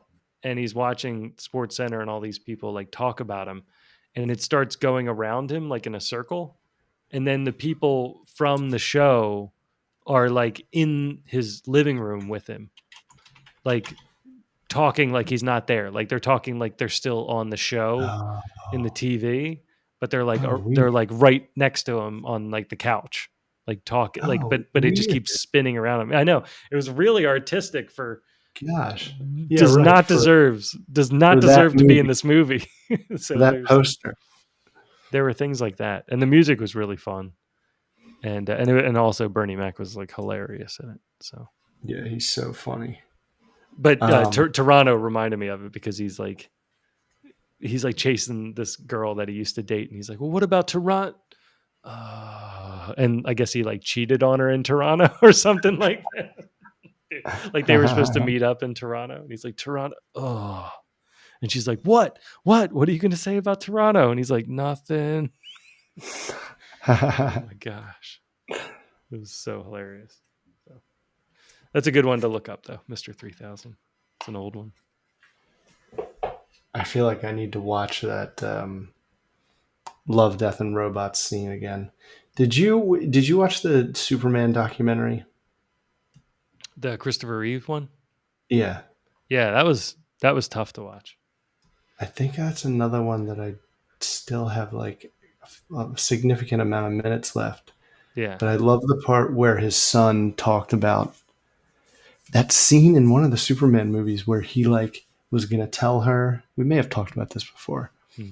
but it was just so, I just loved it because, I do it before I become Mr. Smith.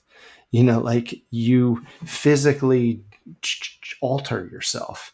And he like takes his glasses off and like stands when he off tells her, next yeah, and he to takes this, Lois. and then he And she looks at comes in them, and he goes, and then he like and he slides goes, oh, back. no, and he goes right into like that nerdy version of Clark that he Yeah. was so awesome at. Yeah, Oh man, that was so and that's good. like his son's favorite scene. He's like in that scene, he shifted into two different people.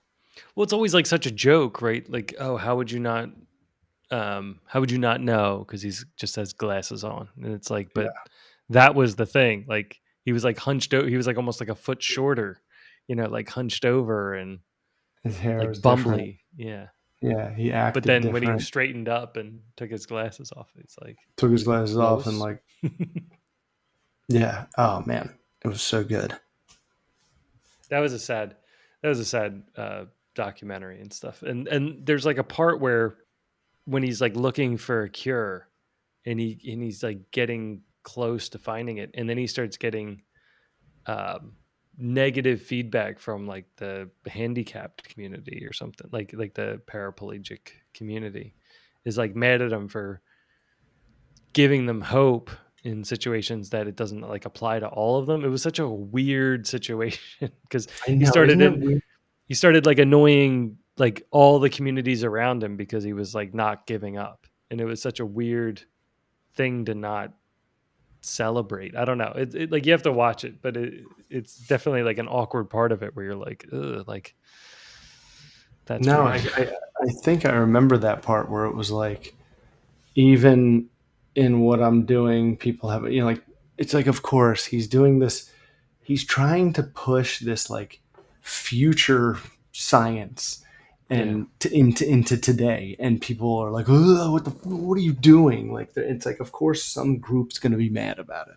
Yeah. That's like what I kind of remember. But he was like starting to recover. Like he was like moving his hand or something like he was starting to get motion back by like doing it. And then like people were like it's anti ableist or something. Like, it was something weird. Like it was like there's nothing wrong with people who are paralyzed or something. It's like, what if they don't want to be?